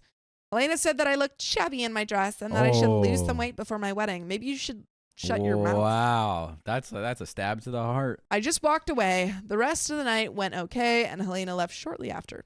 I had a cry, drank a lot more with my fiance, and tried to salvage the night. Now it was time for Helena's engagement party. You don't have to go. It was so boring. She hired out a whole venue as if it was a reception, had a bar tab, but wouldn't let anyone else use it. We had to pay $30 per cocktail. That is insane. $30. Regular drinks were still $15 each, which is expensive. If I had to pay $15 for Shirley Temple, I'm rioting. Yeah, I could get a meal for that. The whole thing went on for 4 hours. The whole time, myself, my fiance, and my siblings just sat in the corner and talked about stuff. We ended up going to the bar across the street halfway through as drinks were too expensive and we didn't know anyone there. They just dipped. Yeah, they're like, we're out. I don't even think Helena realized we were gone until the end. We made it a good night and had fun together, so that's a plus. I think you just shouldn't have shown up. Yeah, if you're going to be that rude, Yeah. just don't go. I don't think you had to go. None of my siblings get along with my mom. She has 4 kids and none of them talk to her anymore. This is where I might be the bridezilla / a-hole. One day in December, I received a text from Helena. It was pictures of her in a wedding dress. In my wedding dress. I knew it. Called it. I see you. She had gone back and tried on my wedding dress No. and had taken photos. This dress is not Helena's style at all. She is a much smaller woman with no curves, and I am a medium-sized woman with some pretty good curves. The dress was wearing her. I love that. OP was like, let me be clear. She looked terrible. I would have rocked it. Although she did not buy the dress, the fact that she tried it on and sent me a photo with a laughing face emoji was heartbreaking. I Just texted, making fun of her? Yeah. I texted her letting her know I had bought that dress and that she couldn't have it. Helena then went on this big rant about how I never involve her in anything, how she feels she's being left out of the wedding planning and that she should be involved. This is where I drew the line. I wrote a rather lengthy paragraph about how it was rude that she would try on a dress I liked just for fun, and that she had no consideration for anyone around her. I stated that I no longer wanted her in my bridal party Oh. and that she was no longer invited to my wedding. I then told her how everything she had done had been to upstage me, and I was sick of it. I would not let her upstage my wedding day. There was more, but I'm not going to type it all out here. She was angry, calling me every name under the sun, telling me I'm worthless and that it was an ugly dress anyway. Jeez. She said she never wanted to upstage me, which was an obvious lie. I had enough. I stopped replying and still have not received a message. I think she blocked me. Am I the a-hole for calling my mom out and going off at her for copying me? I know I was a bit harsh, but I was civil the whole time she was trying to steal the spotlight, and it wasn't even the wedding day yet. It all just felt weird that she had to be engaged as well. She had to have her party 2 weeks after mine. Her ring was exactly the same except for the shape, and she couldn't keep the peace for one night at the engagement party. I was thinking of inviting her to the ceremony only so she could still see her daughter walk down the aisle and get married, but she would not be allowed at the reception. And you guys are always allowed to listen to full episodes with stories just like this. Just go to Apple Podcasts, Spotify, or your favorite podcast app. Man, oh man, yeah. There's a little bit more, but Yeah. I think it would be nice of you. It would be very considerate of you to have her come to the reception so that she's still a little bit involved. But yeah, I understand why you wouldn't want her at the, or sorry, not the reception, the ceremony, but not have her at the reception because it seems like she has continuously made a lot of drama. Before I say what I'm going to say, Yeah. Helena has been acting a fool Acting a fool. the whole time. Yeah. I will state that. But also, since you're asking if you're the a-hole, Mm-hmm. I think to hold your tongue for all this time and be like, I was being civil, I don't think that's like an inherently like a good thing. To just have held your tongue, to allow your resentment to brew and brew, and then to allow it just to explode, and now you're going to go off on your mom. And so you were holding in what was most true for you in your relationship, and then it all came out at once, and now you're dealing with like the brute force of it all like exploding. And so I think there is something to be said around that. I think you could also, you could potentially say, like, right now, she's only invited to the ceremony, and you could have that conversation with your mom where you're like, hey, you've been disrespectful of me this entire process. If I see a lot of change, maybe we can talk about you coming to the reception, but right now, like, that can't happen. We are getting married in 7 months in a Catholic church, and our reception is at an arcade. Sick. We are both gamer nerds who prefer arcade games over dancing, so we thought having the arcade bowling experience would be much nicer Ooh, than a bowling. regular reception. That would be fun. But not for a wedding. But yeah. We also have cut down our wedding party to one person each, and I'm not having a maid of honor as I feel my mom ruined that role for me. I have a lot of feelings about what happened, but after everything my mom did and how childish she was acting, I don't regret my choice to remove her from the bridal party. Let me know what you think. Am I the a-hole? And that is the end of that story. My Bridezilla sister's wedding was chaos. Now everyone's finally seeing her true colors. So satisfying. Oh, yeah. My sister is getting married at the end of July in Hawaii. She is shocked more people aren't going. She is surprised that more people can't go to their destination wedding. She's also shocked that it's too expensive for people. By the way, this comes from Bammy Hammy, and if you want to submit your own stories, go to the r/OKStorytime subreddit. So she knows that I don't have a job right now, and my boyfriend is in heavy therapy in another state, but continues to bully me and my 8-month-old baby. She sucks. She is resentful because I can't pay my way to her wedding, even though she chose to get married there, knowing I can't afford it, and said it's okay. She micromanaged the bridesmaids and had us all get wedge shoes for the wedding so we wouldn't sink in the grass. Of course, she has stiletto heels. This should go over well. Her friends, that are just wives of her fiance's friends, are spoiled brats. That's why she doesn't freaking have friends. Exactly. They're not very nice. I shouldn't be surprised. She accused Uncle of being high maintenance when I went around her to tell him about the potential hazards for him because he has a compromised immune system from stage 5 leukemia. She has the nerve to put him at risk. She excludes my boyfriend and father of my baby from the wedding because she can. Nobody else is excluded. His PTSD came back after 10 years from serving in Afghanistan. I've been away from him for 4 months, and they refuse to let our first reunion be their wedding week in Hawaii. She says she knows PTSD is real, but is afraid of his triggers and is shocked that he won't tell her his life story. What? I told them other guests have +1s. Why is my +1 not invited? She doesn't even want him on the island, let alone the wedding. Dude, That's what? so insane and So insensitive? out of Yeah. line. So out of line. He's moving to the same town in a month. My boyfriend is okay with it all. I'm livid. The groom is especially douchey and is on her side. Queenzilla didn't want my then 5-month-old baby at the bridal shower because she takes too much attention. My mom wasn't allowed to pay attention to the baby. We ate alone in the kitchen away from the guests. Oh my God. That's so insane. Because you have a baby there? Yeah, dude. My cousin and fellow host sat with me so I wouldn't be alone. She's too kind. My godparents want me to cut her out of my life because my uncle had to do the same. She talks crap behind her in-laws' backs, even though they're also pitching in a lot of money and are doing their best to help. I called her a bridezilla to her face, and she didn't even flinch. She wears it like a badge of honor. Wow. She asks if her maid of honor seems frazzled, like she's trying to ruin her life while she's at it.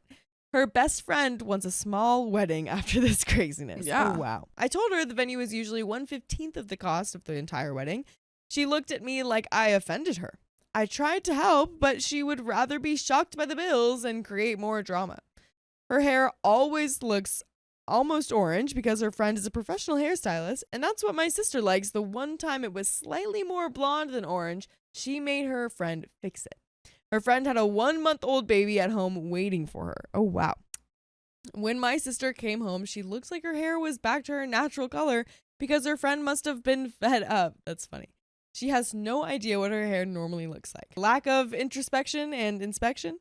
Not sure how to label that. So I guess these are just all reasons to not like this. Yeah, she's like, and I'm going to tell you more things Yeah. about her because she freaking sucks Just- in all areas of her life, not just to do with the wedding. Right, exactly. She asked my parents 2 weeks before the wedding to double their contribution. Oh my God. Wow, that's insane. What a surprise. This happened 3 days ago. My sister makes more than my parents, yet expects them to keep forking more money over. If my mom lets my boyfriend come to the wedding, my sister said that my mom is not invited to the wedding. That's the kicker. My dad said that he won't go if my mom doesn't go. It's a crap show. Oh my gosh. So just because OP has a boyfriend that she wants to come to the wedding, Yeah. like they're like, okay, you could do that, but then your mom isn't allowed to come. Your mom can't come. It's your mom or your Dude. boyfriend. Pick. Dude, that's wild. I hate her. She's out of my life after the wedding. I hope she doesn't reproduce. And there is an update. She says, so crap hit the fan a lot. Oh gosh. All of her family showed up to celebrate their union, and on the day before the ceremony, they go on a private boat cruise with just some friends and a handful of family. I could tell people were hurt by that, but not surprised. At the rehearsal, the officiant was basically rolling his eyes because the bride and groom couldn't agree on anything. Queenzilla also said no to so many traditional aspects of the religious ceremony. Her sister-in-law basically had enough of the banter and shut down. She's very laid back, but even she was at her wit's end. At the dinner, I told my favorite uncle what was happening. He was ready to pick sides. I told him I'll deal with all of that after the wedding. You don't have to pick sides. I'm just venting. I told him how crazy it all was, and he was shocked because we seemed close. It's just been like this my entire childhood, so we can fake normal. The day of the wedding, Queenzilla was appalled my baby was giving kisses to her mother-in-law to say hello. This 5-month-old baby? She's like, get that baby out of there. How dare! That baby's kissing my mother. It's an unloyal 5-month-old. You traitor. Oh my gosh. We all got ready, and my sister was super rude to her mother-in-law and sister-in-law. Her best friend joked that she was staying out of the way because she didn't want to get hit. Oh boy. I was like, why do you look like you've been hit before? We finally made it to the staging area, and the setting was beautiful. It was hot as heck for all the bridesmaids in my side of the family. We were in full sun. Everyone was in formal wear, complaining about the heat. My sister had the nerve to tell my leukemia patient uncle that he couldn't have the umbrella up during the ceremony. Whoa. Most people would assume to do that. He's incredibly smart. She was micromanaging everything and couldn't even enjoy herself. At the cocktail hour, it was a 10-minute walk across the property.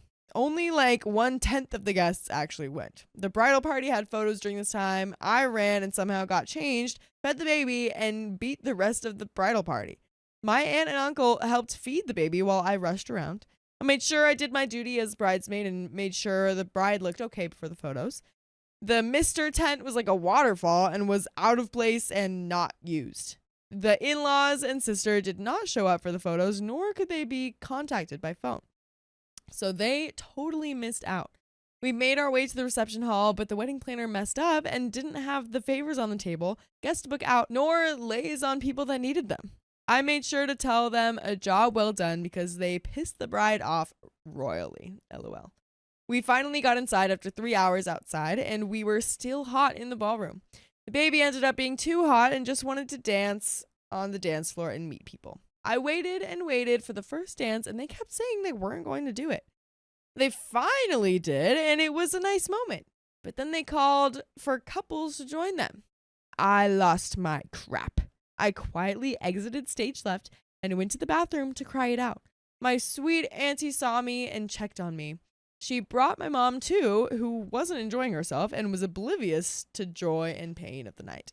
I don't blame her. I hugged the bride and groom and said I loved them and I'm so glad that they were happy.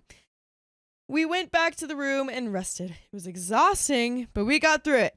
Baby handled it all better than I did. On our way out of the hotel, I ran into the groom's family. They picked up the baby and played and said, "You're the real reason we celebrate." They know how crappy the bride was, and baby is pure joy. They're like, don't you forget, we hate the bride, Yeah. and you're the best. Like- You're the star of the day, little baby. Like- And the baby's like, Yeah. and they're like, don't like- you forget it. They're This like is a in day to tears, remember. like, Yeah. crying like, "Thank you so much They're like, for oh, for baby, making this day okay." you've saved us, Yes. baby. And the baby's like, Like, he's like, that's what he's doing. I'll never tell my sister, but we all had an okay time. I'm glad it's over. It was all just for Instagram photos. My entire family now sees why I don't like my sister or the groom. It only took 18 years for them to understand my point of view. I'm not sure where we go from here, but I don't trust either of them. By the way, you can always trust that we've got full episodes with more stories just like these. Just go to Spotify, Apple Podcasts, whatever your favorite podcast app is, and just search OK Storytime. We're gonna be there for you. we're going to be there for you. You bet your bottom dollar. No, your sister just seems like a lot. A lot. But you know, your baby saved the day. And at the end of the Yeah. day, That's all that matters. You got the baby. You got a little 5-month-old. Everyone else seems to be in agreement with you and not liking your sister. So Exactly. seems good What to me. more do you need? Exactly. But there is a little bit more. My kid doesn't even really like them. I'm guessing this is the parents. I'm not sure if they'll be invited to her birthday that's coming up. Oh, wow. Edits, I forgot to say thank you all for your encouragement and kindness. You helped me get through the wedding knowing I wasn't alone, suffering her wrath. Edit number 2, also forgot to say that she didn't thank our other sister for her help. She did so much. People are peeved. As And they should that be. is it. My mother insists I invite strangers to my wedding because a ghost told her to. Ghost told me this morning. A ghost told me this morning. Maybe you should listen to it. Might be more fun. That's true. Also, trigger warning for mental health discussions and death. So, I, 28 female, and my fiance, Bjorn. That's a name? Isn't that the singer? That's a very that's a name, guys. Yeah, What? I said like the Bjorn? singer. Yeah, I agree. Apparently, it's a name. you don't know Swedish people. I don't. Sorry, Swedish people. 27 male are getting married May 31st, 2025. Congrats. We are very excited. We're currently hurrying to plan and arrange everything in the 4 short months we have left at master's programs and law schools. Have been kicking our butts and making planning everything impossible. Things have been largely, but not entirely, drama-free until now. So I thought I would get away just being able to laugh at other people's stories. Ooh, how naive I was. Oh, it happened to you. By the way, this comes from OKJob3978, and if you want to submit your own stories, go to r/OKStorytime subreddit. So all names are fake, and apologies in advance for any spelling errors. I'm very dyslexic. Yay. Some context. My mother, let's call her Mother, has been a bit weird my entire life. Being hyper health conscious, really into snake oil medicines, superstitiously religious, and overall difficult to predict and get along with for the entirety of my memory. She sounds like a voodoo doctor. It became clear that all of this was due to an undiagnosed mental health condition in 2021. After a very traumatic few months of chaos, she was involuntarily committed and she was diagnosed with bipolar 1 with psychotic elements. But the more snake oil you drink, the less you have to worry about it. You're just closer to passing away, I guess. No. Your life is shorter, so you have to worry about it for a shorter amount of period. There we go. It became clear at that point that she has been having delusions for many, many years, and that this was the source of her weird behaviors. Whatever else I say, I know that while she is indeed a bit of a Karen on her own, a lot of that is exacerbated by her condition, so be gentle in the comments. I still love my mama, even if she does occasionally drive me crazy. That fact, however, doesn't mean that she isn't still often a Karen and the center of drama and funny stories, one of which is actively in development right now. Actively in development. Here it comes. So as the title says, a ghost told my mom that I absolutely needed to invite 2 young women that are practically strangers to me to my wedding. Who are these strangers? Well, let me tell you. Backstory. Yay! Ooh, backstory noises. Backstory. Many years ago, when I was just a child, I was often babysat by a family friend of ours. Let's call her Tina. Tina had 6 children, and I became friends with 2 of her girls, Martha and Dot. Miss Tina was married to a police officer, Pat, who we found out many years later was violent and abusive towards her. Oh. She divorced him and left with her children when I was a teenager. Yay! At this point, I had already stopped spending time with Martha and Dot. Really, we were friends of circumstance because their mom used to babysit me. When I got old enough not to need babysitting around 11, we also stopped spending time together. 11. 11. What about 11? Oh, that's a good point too, Keon. But What? that's whenever you don't need babysitting? Well, roughly. Yeah. I started babysitting at 12. So maybe that's when you become like, Whoa. you switch from like camper to camp counselor. You know? 12? Well, I think my brothers can take care of themselves. Yeah. Okay. All right. All right. I just think that's young. I don't know why. Well, no, I feel like it depends on. You gotta be I a mean, teenager, then you're good. I think some parents will wait until their kid are like, 14 or something. I'm just imagining talking to 12-year-old Sophia right now, Yeah. and I don't even know what that looks like. Percy Jackson, Harry Potter. Okay. I ri- had a hobby. Am I What's wrong? SpongeBob? Am I wrong though? Am I wrong? What's a television? I hadn't really kept up with their family until tragedy struck during my freshman year of college. Miss Tina, oh my gosh, had been unalived by her ex-husband in broad daylight with her 7-year-old in the car. That's pretty violent. It was horrible, and for months I grieved this kind lady that had taken such good care of me. That's awful. The next time I saw Martha and Dot was at their mother's funeral. We hugged, we wept, and we went our separate ways. That was 9 years ago. We haven't seen or spoken to each other before or since. Oh, and back to the current day. Today, what a roller vibe coaster. change. What a royal. Oh, OP, God, that you was a can't roller just be coaster. like, this happened. And then Anyways. she was murdered in her car while she was at the age of 7. This is pretty ghost, though. Yeah, I This guess is like, so. if you told me that, dude, This okay, is time OP's out. like Time out. trauma ghost story. That's really awful. You tell me this around a campfire, I'm terrified. I mean, yeah. Broad daylight. Also, don't say broad daylight. Do like it was rainy, It was Mercury, Twilight. No, midnight. but this is a true story. I was hoping for a ghost story. I need more ghosts. Okay. Anyways, Well, still terrifying. I'm going ghost. I'm so sorry for your loss, OP, but you did really just kind of switch back into, you were like, You even included the wee. SCZ, OP did add a trigger warning. We just added our own trigger warning, and so I didn't reread their trigger warning. I'll put it in the. The trigger warning was that we read it. First thing in the morning, I received a cryptic text from my mother that there was a very important matter she needed to discuss with me. Not being of the constitution or mood to entertain such vagaries, I pressed her to at least give me a topic of discussion. Though she did not want to give me specifics over the phone, she eventually let me know that she sometimes receives messages from the deceased and that she had received a task that she needed my help with. It's very ominous.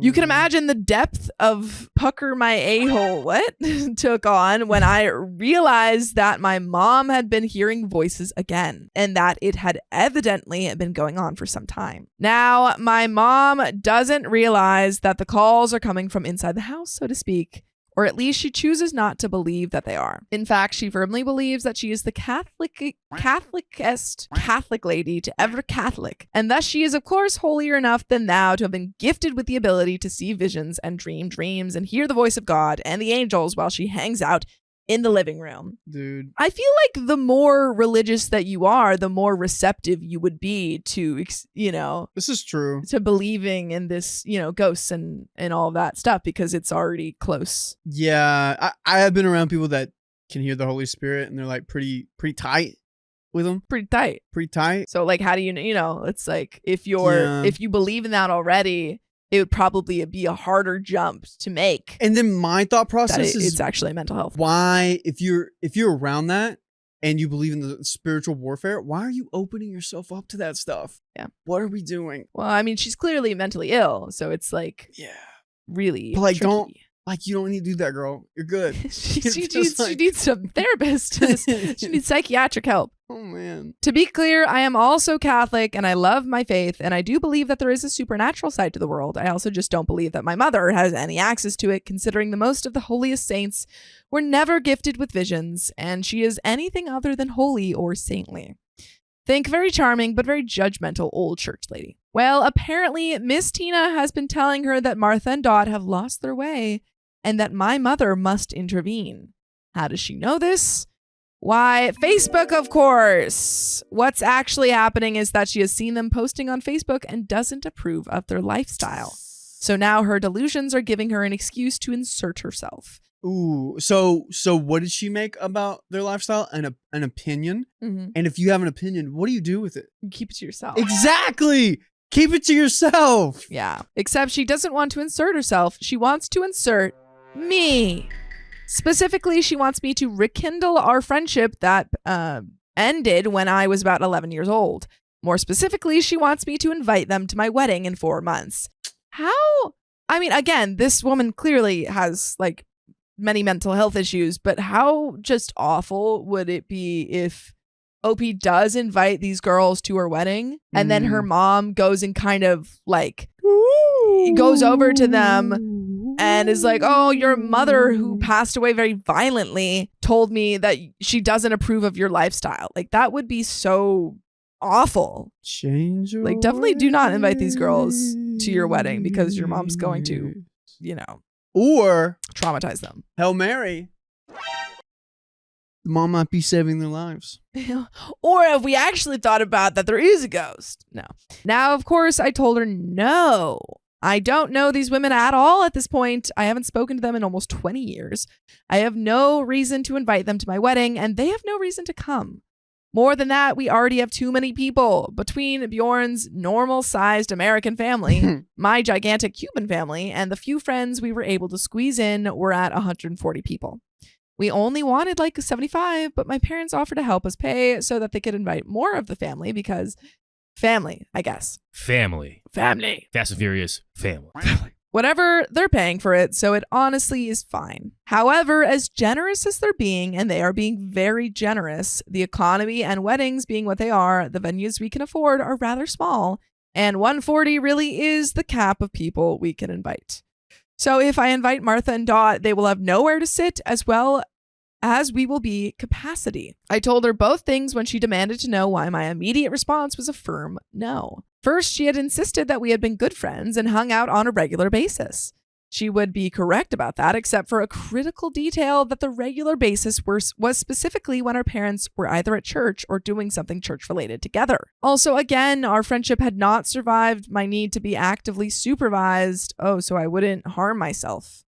She then asked if she could replace 2 family members, her aunt and uncle, that she had insisted I invite with these 2 young women. So she just keeps adding more people. She's like, first I need to invite these 2 girls because their mom has a message for them. And also your aunt and uncle, just because I've got some other messages I've got to pass on. It's kind of like a back order voicemail type situation. And I need everyone there in one place so I can just go ahead and let them know. I think also my masseuse is going to come. My dog walker. Yeah. Go ahead and add him in there. I got a message for him. Yeah.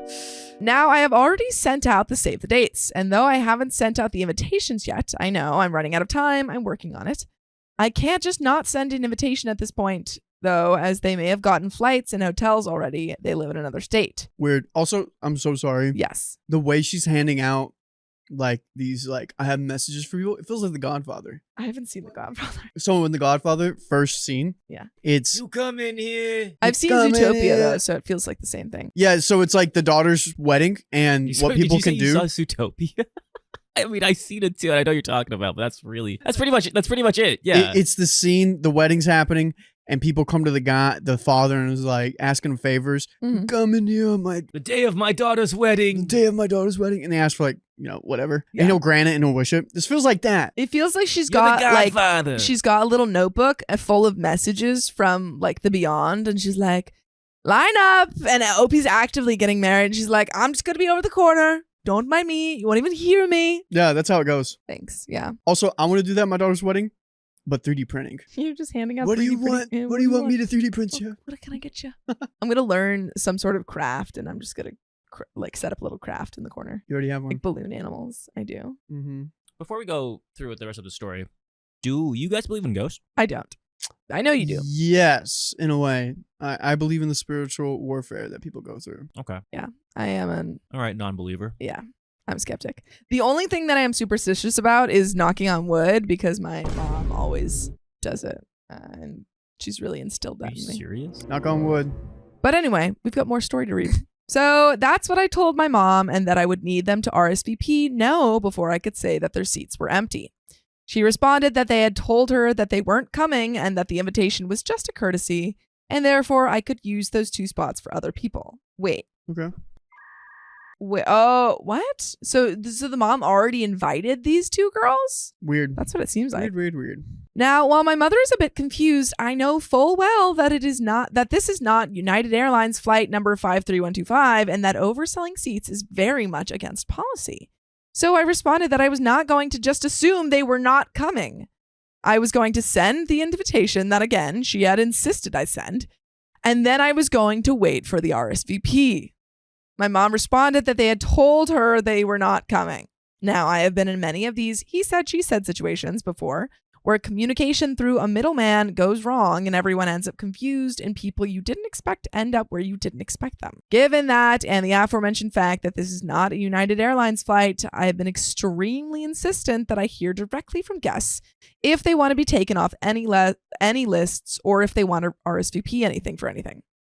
A fact which I reiterated to her in the moment, and that if her aunt and uncle RSVP no with me, then yes, their spots would technically be empty.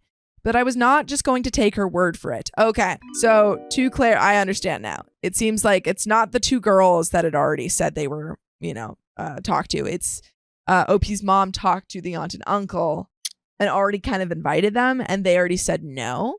But OP's like, no, I'm going to RSVP, or I'm going to make them RSVP so they don't just show up. And I'm like, not. I see. That's what it seems like it's happening. See. Well, that was my first mistake. Because how dare I not trust her to give me accurate information and to disbelieve her when I only know these people through her and they talked to her and they told her that they aren't coming. Apparently, my desire to do things a certain way in order to preserve my own sanity and avoid avoidable issues is controlling. Which, yes, it is. And I'm fine with it. You're allowed to be controlling because it's your wedding. Yup, you could pick that day. That's your day. Jolly Toaster says the mom insisted that the aunt and uncle get invited previously and was planning to replace them with the two girls. Oh, without confirming whether the aunt and uncle were coming. Got you. Thank you. So we have 2 spots. Yes. RSVP them. Oh, they can't make it. We'll just invite those girls. Yeah. And so she's saying, oh, I can't. Okay. So basically, it's just assuming that the aunt and uncle can't really make it. But OP's like, no, I don't want 4 people to show up. So let's double check. I see. And I'm fine with that. This is my wedding, and short of being a bridezilla, I will be as controlling as necessary to ensure that things go smoothly and there are no miscommunications. I have no wedding planner. It's just me. Therefore, everything needs to go through me and no one else going forward. And I am completely okay with that. Being okay with being controlling was, of course, my second mistake. Why? Because this is not my wedding, but merely a wedding in the family, at which I happen to be getting married. Yes, I did point out that my mother had just described my wedding. Then she shouted that I told her months ago that she could invite an extra 10 to 15 people, and that now I was going back on my word. Oh! A wild accusation, as I had never said any such thing. She probably got that in a message, though. Yeah. She probably heard that from the voice of God or something. The voice is beyond. Yeah, she's like, sorry, so I must have gotten that mixed up. Oh, that was meant for someone else. Yeah. Even checked with my dad, who was present at the conversations, and he agreed that I never said any such thing. What I had said was that I needed to know who they, my parents, wanted to invite so that I could have a head count while looking for venues. They said it would be no more than 10 to 15 people. It was way more than that. And I had told them that they needed to give me named people that I had had interactions with within the past 10 years. There we go. They gave me the names at that point. I asked them repeatedly if that was everyone. They both repeatedly responded yes. I told them at the time that this was their last chance, as I was going to send out save the dates, and I did not want to edit the guest list any further at that point. They both responded that there was no one else. They even had me take certain people that I had assumed I needed to invite off the list because we don't have much of a relationship with them. I reminded her of this fact. Well, that was my third mistake, because how dare I tell her who she can and cannot invite when she's the one paying for everything. Oh, okay. There we go. It's always using the money. The money. Whenever they pay, they think they can control your whole wedding. No such thing as a free lunch, man. She isn't. My dad is, and he agrees that I shouldn't invite Dot and Martha. Also, Bjorn's parents are helping too. That I am, of course, a terrible daughter who doesn't care about her and what she wants and needs, and now I'm telling her who she can and can't invite with her invitations. That her aunt and uncle aren't coming, and I have no right to tell her who she can give those seats to. When I reminded her that I definitely can tell her who can and can't come, because this is, again, my wedding. And you're not paying for it. Yeah, and you're not paying for it. The dad is, and OP's fiance's parents are. Yeah, so shut up. She shouted that then she won't come to the wedding and was going to return her mother of the bride dress. She can't. She bought it 2 years ago, 2 seconds after the engagement. Aww. It's a long engagement. That's also cute. That's very sweet. She ordered me to take her off the guest list. She's like, fine, take me off. I'm done. But can we put Martha and Dot back on? Can we come. use my spot? Because mother of the bride's worth like 2 spots, right? Dude, if you really need to get this message going, just go meet them. Yeah, honestly, you can call them and you say, hey. Now, this is a tactic she uses a lot and one she has used throughout my entire life. I set a boundary and keep it, and she throws a fit and cancels the trip, or leaves me at home while she takes my siblings out, or she cancels a play date or birthday party, or she doesn't show up to something important, etc. She even did it to my big sister several times when we were planning her wedding. Then she ended up actually going and then sabotaged the walk down the aisle, and my dad didn't get to walk my sister. My sister lurks here, and she'll probably see this. Hi, sissy. It has always hurt when she has done this, but this time around, I was just tired and frankly fed up. What happened next is what I think sent her over the edge. I'm just really quick. It feels like we walked away from the whole ghost thing. I was about to say. You know, it feels like that was, whoa, she's talking to ghosts. And OP was like, well, now she's making me invite aunt and uncle. Maybe we should go call a doctor.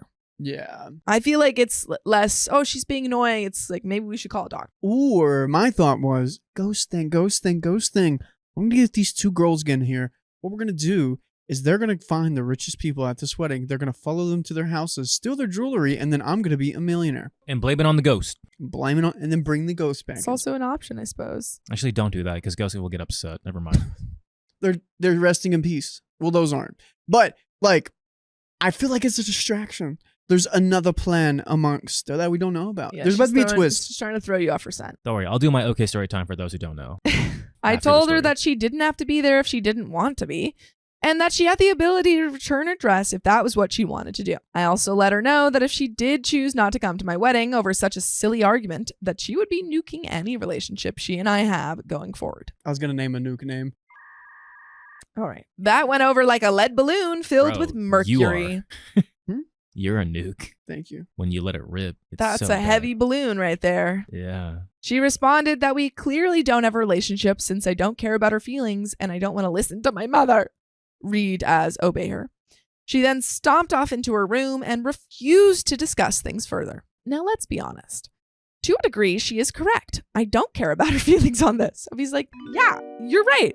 You cannot show up and it will be fine. Actually, I don't want you to show up, so. Yeah, do a little reverse psychology. Be like, actually, you're not invited anymore. Yo, and then she'd be like, I demand! I bought this dress 2 years ago! I can't return it! And then you're like, okay, you can come. I don't want to go. She can be mad if she wants to. In fact, she can put on a cape so she could be super mad. That was funny. However, that isn't going to change the size of the venue, nor will it change the fact that Bjorn and I are adamant that we are surrounded only by friends and family that we care about and who care about us on the day of our wedding. In fact, as of a few months ago, when I asked my parents if there were any more people they wanted to add to the guest list, any more edits became 2 yeses, 1 no, meaning that either both of us agree or neither of us agree. He also does not want to invite strangers to our wedding. Oh, any more edits became 2 yes. Oh, okay. So basically saying that if OP's parents wanted to add more people, both OP and her fiance would have to agree. Yes.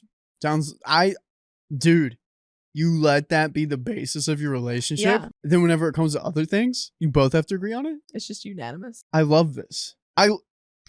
Okay, I like that part. What if you both can't agree? Yeah. It doesn't happen. Well, sort of like, hey babe, I want to buy this table. It's like, I agree. And then you both get it. Okay. And That then kind if of thing. you don't agree, just don't get the table. Yeah. You don't like, I guess bought it the doesn't work table. for- It's like, I bought a puppy, bring it home. And the wife's like, what? Like, we didn't talk about this. She's like, it's okay. I agreed on it. But you both had to talk about it. I love it. The communication. Yeah. Therefore, there will be no strangers at our wedding. Now, knowing that my mom was likely going to tell my dad that I had uninvited her from my wedding, I went to him to explain the situation first. He was bewildered, but was adamant that the financial help he had promised was not going to be rescinded based on my mother's decisions. Something I was very grateful for. Then I went and complained to Bjorn about what was going on. He was also exhausted to hear it, but said that from this point forward, I should blame him for this and any other no's I have to get the heat off of my back. I get where he's coming from since I still live with my parents and he still lives with his. Apartments are expensive and mom and dad are not. So he doesn't need to deal with it in the same way. It's unfortunate though because we have been trying to rehabilitate his relationship with my parents for months. He didn't do anything. My mom is just mad that she doesn't get as much control over my life since he's been in my life. I can't find fault in his logic, though. After talking to my maid and matron of honor, my best friend and my sister, I sat down with both of my parents the same evening. I didn't gather them. They just both happened to be in the same room, and I wanted my dad there so that my mom and I wouldn't remember the conversation differently. Something which happens quite often. Yeah, you need the third party to take notes. You need the court reporter in the room who's just like, and you're like, okay, well, see, if you refer to page 4, you'll see that I never said that. I'm always impressed by how fast the shorthand is such an interesting. Oh, they shorthanded? Mm-hmm. Well, I'm pretty sure that I don't know if it's specifically shorthand, but I know that it's like shorthand. Yeah, I've seen someone do shorthand before. I probably kill at shorthand. I'm pretty good at typing. I explained that Dot, Martha, and I are not friends, and we weren't even that good friends as children, and that as much responsibility as my mom feels towards Miss Tina, I was not going to invite them to my wedding. I also pointed out that if the goal is to rekindle my friendship with them, inviting them to my wedding was never going to accomplish that. It's not like I will have enough time to catch up with them and talk about life. I will be busy enjoying my wedding and celebrating with Bjorn and my besties. I reminded her that her last opportunity for input into the guest list was given, and explained as the last opportunity several months ago. She insists that I'm gaslighting her and that I changed the rules all of a sudden. I apologize for any misunderstanding or miscommunication, but reiterated that these have been the rules the entire time, and that Bjorn also doesn't want to invite strangers to our wedding. In fact, if her aunt and uncle aren't coming, we have actual friends that we would have liked to invite but didn't have the room for. Furthermore, I told her how hurt I was that she would try to manipulate me by threatening not to come to my wedding, and I found that extremely nasty and mean. And the mom's going to be like, I see where you're coming from. Thank you for bringing this up in such a respectful manner. I see my wrongdoings, and I'm going to change my ways. I'm going to change the error of my ways. Or I've seen the error of my ways. Right. I shall be a better person going forward and a better mother. Dude, if you betted that for $20, you'd be a millionaire, because that's definitely not going to happen. That's exactly where it's going. Man, oh man. How do you even your mom's off the rocker? You just contact, or just you're not coming? Well, I feel like it is really tricky in this situation because I think that OP has, beyond the beginning of the story, OP has kind of glossed over the fact that her mom is, has bipolar and has, I think, with psychotic 1 or something. So that is a pretty relevant part of why she is acting this way. So I do think that a certain level of grace has to be, or it seems like OP is giving her mother a certain level of grace because she is so yeah, okay, fine, mom, that's how you're gonna act, and that's how she keeps her sanity. I would lose my sanity. Yeah, which is it's really hard because she's pretty tied up on this one thing. I think I'm sure that OP's already, or that her family has already kind of been getting her mother to help, it seems. Yeah. But yeah, that must be really tricky, trying to deal with someone who is kind of being very unreasonable, but also trying to hold space for the fact that they, are mentally ill. Yeah. She is my mom and will always have a seat at my wedding, but she has the choice as to whether or not her butt is in that seat. Well, it was a mistake, but to tell her that I have real friends, because since those seats were for her family, then she should be able to fill them with whoever she wants. That is not the case and was never the case. I have always had final veto power over invitations from my side of the family, and she knew that. She then started screaming that if I have a good relationship with her, why did my dad need to be there, since I wasn't addressing him at all? Why didn't I trust her to know what was being said? Apparently, it was the greatest of insults to say that I wanted someone else in the room to help de-escalate things if they started to get out of hand. Then she mentioned that we had been to Dot and Martha's older sister's wedding several years ago, so we had to invite them. When I pointed out that if she wanted to fulfill that courtesy, then we actually needed to invite the sister and her husband. Mom responded that that would be too many people and that we should invite the younger sisters instead. Flawless logic, right? Well, I said no, and she stormed off again, saying that I could do what I wanted. It's my wedding and that her opinions clearly don't matter. Correct. But that was with sarcasm. Yeah. This is so frustrating. Very frustrating. Oh, he's just trying to have a wedding, man. All of that happened 2 days ago, and she has not in any way let it go. She has refused to talk to me most of the day and has broken the silence only to send me obnoxious numbers of screenshots of the Instagrams of various people that I had been friends with as a child, but that she thinks were and are good friends. She's like, you have to invite Timmy from 3rd grade. You had a play date one time. Remember that one time he caught a frog for you? Oh, you gotta invite Timmy. Such a good frog catcher. I am now very worried that she's going to pull some sort of shenanigans and try to invite them herself, or else make my life and my wedding difficult for me. She is known to be a meddler and tends to sabotage things. I refer back to my sister's wedding. And I don't want to deal with this right now. I'm trying to throw together a wedding in 4 months' time, and I don't need the drama. More than that, though, I'm just so tired. I've been dealing with my mother's various behaviors for years, and it's starting to get really heavy. What makes it worse is that this is all fueled by her sickness. She's only being like this because she thinks that the spirits of the deceased come to her to ask her to do tasks on earth so that they can move on and enter heaven, or else people in heaven are asking her to do things from them on earth. She thinks that by refusing her, I am refusing to help Miss Tina find peace, and that is clearly driving her insane. I can't even be mad at her because she can't be rational about this. And it makes me sad because I am clearly causing her much distress in insisting on my boundaries. Oh, Jolly Toaster says, I repeat, you cannot rationalize with irrational people. Yes, unfortunately, I think regardless of whether or not you put up boundaries, she would still find some way to be upset with you. Yeah. And so I think, right, it's the best way is to make sure that for your, for your own sanity and for making sure that you have a relationship with your mother in the future, I think you have to put up those boundaries. Because otherwise you're just not going to be able to be around her. Yeah. At the same time, though, she's being intentionally hurtful and manipulative when she says that I don't care about her or that she isn't coming to my wedding. It all just makes me so sad and frustrated, especially because we had made it to 4 months out with relatively little drama. And now the drama comes with interest. I don't need advice. I just need to vent. I will update things as we get nearer and nearer to the wedding. Thank you for reading. By the way, Go ahead, start again. I advise you to listen to full episodes of stories just like this. Just go to Spotify, Apple Podcasts, or your favorite podcast app like iHeartRadio and search up OK Storytime. But there is a little bit left to the story. Is there more? The wedding date is getting closer. There might be an update. There's gotta be a little bit more. It's happening in May. That's almost It's gotta be May. Here. Also, I'm going to a wedding in May, fun fact. Yeah. I'm not. I'm sorry. You could get married in May. I'm just gonna find a person on the street. There we go. Hey, let's go. Hey. Going to Vegas. I'll be like, do you want to go to a wedding? And they're like, that sounds great. And I'm like, perfect. That's us.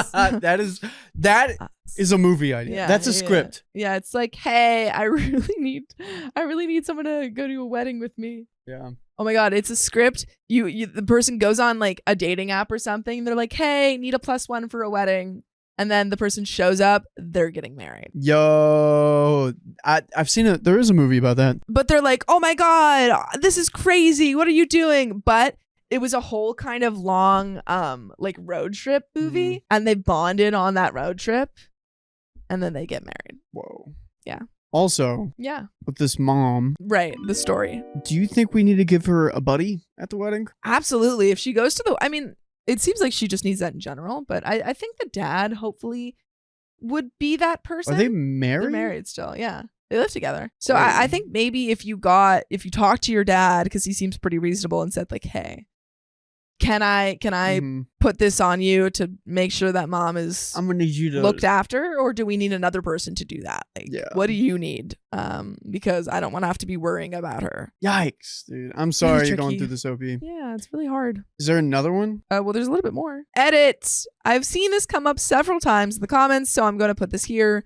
In the US, you have to be very sick before control or information about your care can be given over to someone else.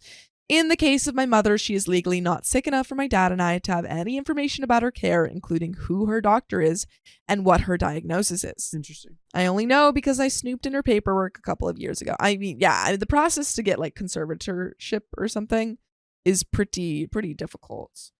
Unless you have a bunch of money, I suppose. If you have a diagnosis like that, why would you hide it? Well, probably it's part of your illness and stuff. Okay. You don't want, and also you probably, I mean, a lot of people, even if they know that they have this diagnosis, don't want to lose autonomy. Because Okay. that's already it's like a scary thing.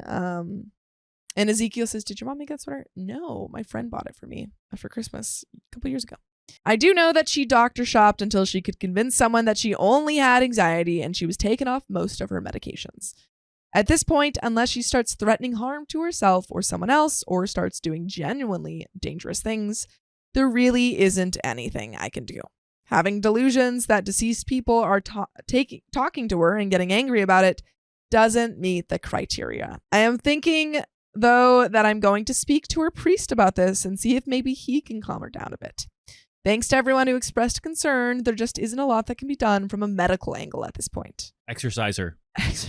But that is the end of the story. Oh man. Katie dude. Paladin says mom should still be on bipolar meds. I think OP agrees with that, but unfortunately, She has snake oil. unfortunately, it seems like she does not want to be put on those meds and is actively fighting against that. To save myself from a headache, I would go no low contact until after the wedding. Yeah. Because I mean, just imagine every day. The two girls are coming. The two girls are coming. The two girls are coming. It's something else. I think low contact until the wedding makes sense. Like you're not cutting her out at all, and definitely not in the future. But No. just right now with her constantly kind of making this a problem. Yeah. But yeah, it's really tough. It's very tough because it also seems like OP still has a lot of like love for Love her and care. mom because she says like she's a charming woman. It's just she has these moments where Josephine says.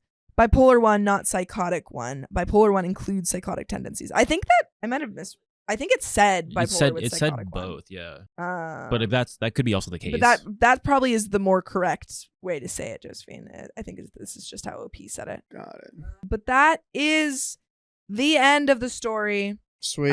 Do we have another one to read? The wedding hasn't even happened yet, and it's a total disaster. Oh, well, you shouldn't get married. Shouldn't get married. So this girl I know from high school is getting married. We're both 22 for reference. Dang. In our senior year of high school, she got pregnant Dang. with a baby daddy, A, who will be referred to as Adam. By the way, this comes from LolFno. And if you want to submit your own stories, go to r/OK Storytime. So her super conservative parents punted her out, and she ended up moving in with a friend's family. She barely graduated high school, and the only reason she did was because of the generosity and support of our teachers and students who volunteered to help her, which is how we met. Ooh. We were in the same law class in the morning, and she had the worst morning sickness that really affected her ability to be in class. So I took extra notes for her, tutored her, and brought her stuff. She hadn't come back by the bell. I wasn't the only one who did stuff like this for her, and I know she really appreciates all the assistance we gave her, and she had the baby a month after we graduated.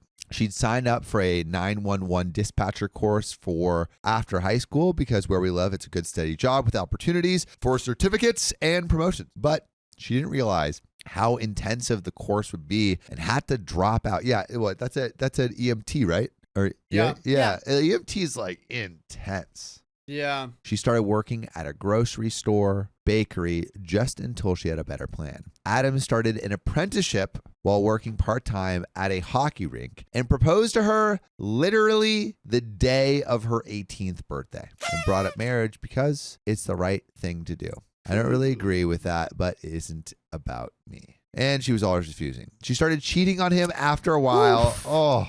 Dang, this is not going well. We're all 19 now, and eventually leaves him for another guy because she's pregnant again, and it is far more likely that this guy, baby daddy B, We're in a Mamma Mia situation. who will be referred to as Brad, is the father of this child. Neither of them can afford lawyers, so getting any kind of custody agreement is a mess. And then their parents got involved and they did a 50-50 splits, still not made official. She has the baby that does turn out to be Brad's. Yikes. And everything is okay for about 9 months. And then she finds out Brad has been cheating on her with his teacher's assistant. Whoa. Brad decides to pay child This is support, messy. but doesn't really want contact with the kid, only around holidays and 1 week in a month for his parents' sake. Yikes. She moves back in with her parents, who are all 20 now, who only accept her back because there's grandchildren around. That So she has baby 2 kids now. Beaver. She has 2 kids from baby daddy A and baby daddy B. Karmic cycle. Who's going to cheat in the next one? On the plus side, when she's 21, she gets to take that year-long dispatcher course, sweet, and passes with flying colors. Okay. After working as a dispatcher for a year, we're all 22 now, she meets a police officer. Whoa. We'll call him Chad, who's 26 and married, and Adam's second cousin. Oh. Do we need a whiteboard for this one? So we have Baby Adam Daddy was A. the first one. Yep, Adam. Then we have Who Brad. she cheated on. Brad cheated on her, and then Yep. she started seeing Chad, who is married and is also related to Adam. I can't remember how they're related, just that Adam and Chad are related somewhat distantly. And she has an affair with him. She's the other woman. Infidelity is super common among cops. Super common among cops, apparently. Is that true? Is it like we nurses? did just look this up, yeah. Nurses and cops? Yeah. Those are the most common? Mm-hmm. Yeah. Is it doctors too, or is it just I nurses? think it's doctors too. I think it said like 80%. Wait, what was the Riley, pull that up. We just pull it learned up. it. I'll pull it up. I want the stats on the doctors. I want the stats on the nurses, and I want the stats on the cops because these are the things other podcasts won't give you. She has an affair with him. Infidelity is super common among cops, apparently, and she gets knocked up. His wife divorces him, and Chad proposes because it's the right thing to do. She accepts. They keep doing that. Yeah. It's the right thing to do. And her parents punt her out again for being a insert expletive here. She is a fertile woman. She got babies. Got babies. Her womb is like the Fertile Crescent, and humanity is just popping in there. She's starting Mesopotamia, Yeah. starting her own civilization. Yeah, and it's Mesa. Yeah. That's bad. She moves in with Chad with her 2 kids, and they've started planning the wedding, which, given the background, is something akin to a dumpster fire. Adam, this is baby daddy A, baby daddy 1, is livid. Was desperately in love with this girl and hasn't really recovered from what she did to him. And while she rejected his proposals years ago, she accepted one from his cousin who proposed for the same reason he did. Fraulein Fledermaus says, so getting married is the right thing to do, but staying faithful in that marriage is optional. That's what I'm saying. Hey. Like he was like, I have to propose. I'm not a 'cause that's saint. I'm he's not like, a that's saint. the right thing to do. But I like, am but a man. What's the deal with these cops, doctors, and nurses? Yeah, it was 80%. Can you give me the full? Can you give me the Sorry, full? I had it on Yahoo Finance. Yahoo Finance. What? yes, Sam. Why don't we should It's ask where you chat. get all of your no. Chat I is want wrong. chat. I want real sources like Yahoo Finance. Adam has basically made a call for loyalty in the family, dividing everyone into one who should go, who should give money, etc. Plus, they're having trouble planning anything because of it. So we got more to the story. Riley, what's Yahoo Finance say? Professions most likely to cheat: sales 14.5% because they're always freaking talking to other people. Healthcare 12.5%. Yeah, check this out. Law enforcement and security 0.2%. Creative arts and design. And look at us, bro. Look at us. 0.5 because 0.05. That's us, dude. that kind of makes sense because like where you don't leave. Yeah, Most of these people yeah. are just inside. Basically, they were dividing everyone into one who should go and who should give money, etc. Plus, they're having trouble planning anything because of COVID. Her parents have outright said that they're not going along with half of her family, and her younger sister has been going around and sabotaging what plans they can make. She has asked me to be a bridesmaid. I said that I could not because I live in a different province, but the truth is, I do not want to be wrapped up in that cluster F in any way. Very fair. I'm just watching the arguments and events unfold on social media because this is quite honestly the most entertaining thing I've seen all year. And wouldn't you want a front row seat to the most entertaining event of the year? I mean, you could be a bridesmaid. You could be right there. You could be You right could there. see more of the drama and You then could be go in the and tell action. people. And then you could come back and tell us. Yeah, and then what you could do? Maybe you could continue the cycle. You could be a man on the inside. Yeah, you could You could be the flirt mole. with Chad. And then while he is in the middle of his half thought out vows on that stage, You're just making eyes at him. you're just making eyes, and then he objects to his own He goes, own wait vows. a minute. Wait a minute. I gotta Ever do the right thing. since I laid eyes on that bridesmaid over there, 2 seconds ago. I knew she was the one. It's weird to me that she even asked because we're not friends. We never have been. We were friendly strangers in high school. I just she doesn't have friends. She- She's lost yeah. everyone. She has lovers for a She's time got being. lovers. I just helped her out for the one class because she needed help and I could give it to her. I was just doing the right thing. It was the right thing to do. Ever since I saw you in my science class and I offered you help, I knew that I did not want to be in your life.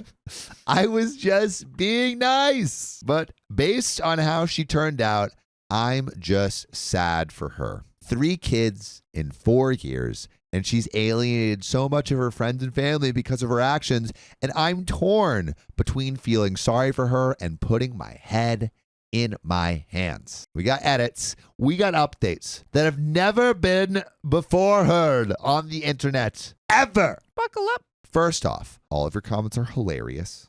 Thank you. Second, I'm going to answer some of the common questions. What? We're from a city with over 400,000 people. She just comes from the neighborhood that is made of either Bible thumpers and white trash with no in between. But the high school we went to was in a completely different neighborhood than that. Our school had a pretty good spicy sleep ed course, and they gave out free dong sheaths and had resources to help girls get birth control.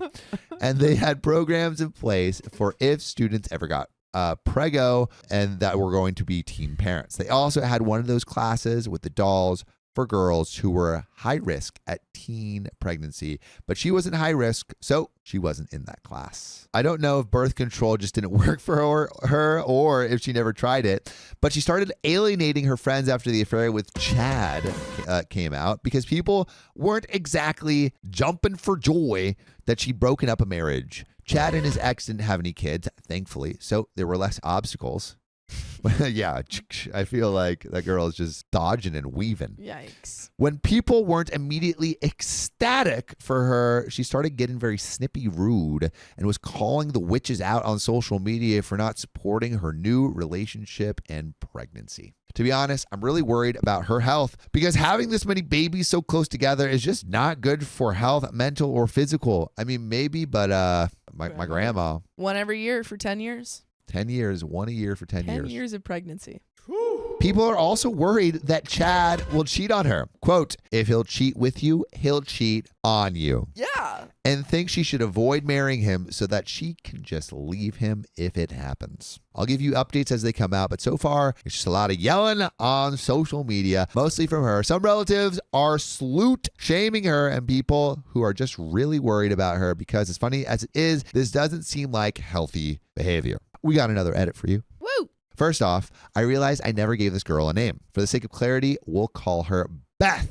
Beth. I realized that I didn't mention this before, but all of these are fake names. Second, to everyone commenting that Chad is at fault for his marriage breaking up, believe me, I'm well aware of it. It is his ex-wife and her family/friends who solely blame Beth. I don't think that's fair, but I think Beth did play a part, especially if she Takes knew. two to tango. Takes 2 to tango. And also, if the tango partners know that there were previous and current tango partners and you're ripping one tango partner away from another tango partner, then the partner that's ripping people away is being held held responsible.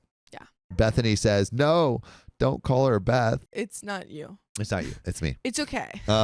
Chad is also older than her and has more life experience, so I do believe that he potentially could be taking advantage of her naivete. Okay, well, at a certain... Okay, I'm Yeah, sure tell he me, is... tell me, I'm Sophia. sure he is taking advantage a little bit, and he's absolutely at fault for destroying his relationship, but, you know, like, gotta give a little credit to Beth for destroying these, you know? She's got a known history of cheating. Yeah, it's not like, and It's not- this it's not is point and this blank. isn't her first rodeo. She's been riding She's around 3 the kids block. in. 3 dudes in. She's been cheating and slanging wang. Yeah. All around town.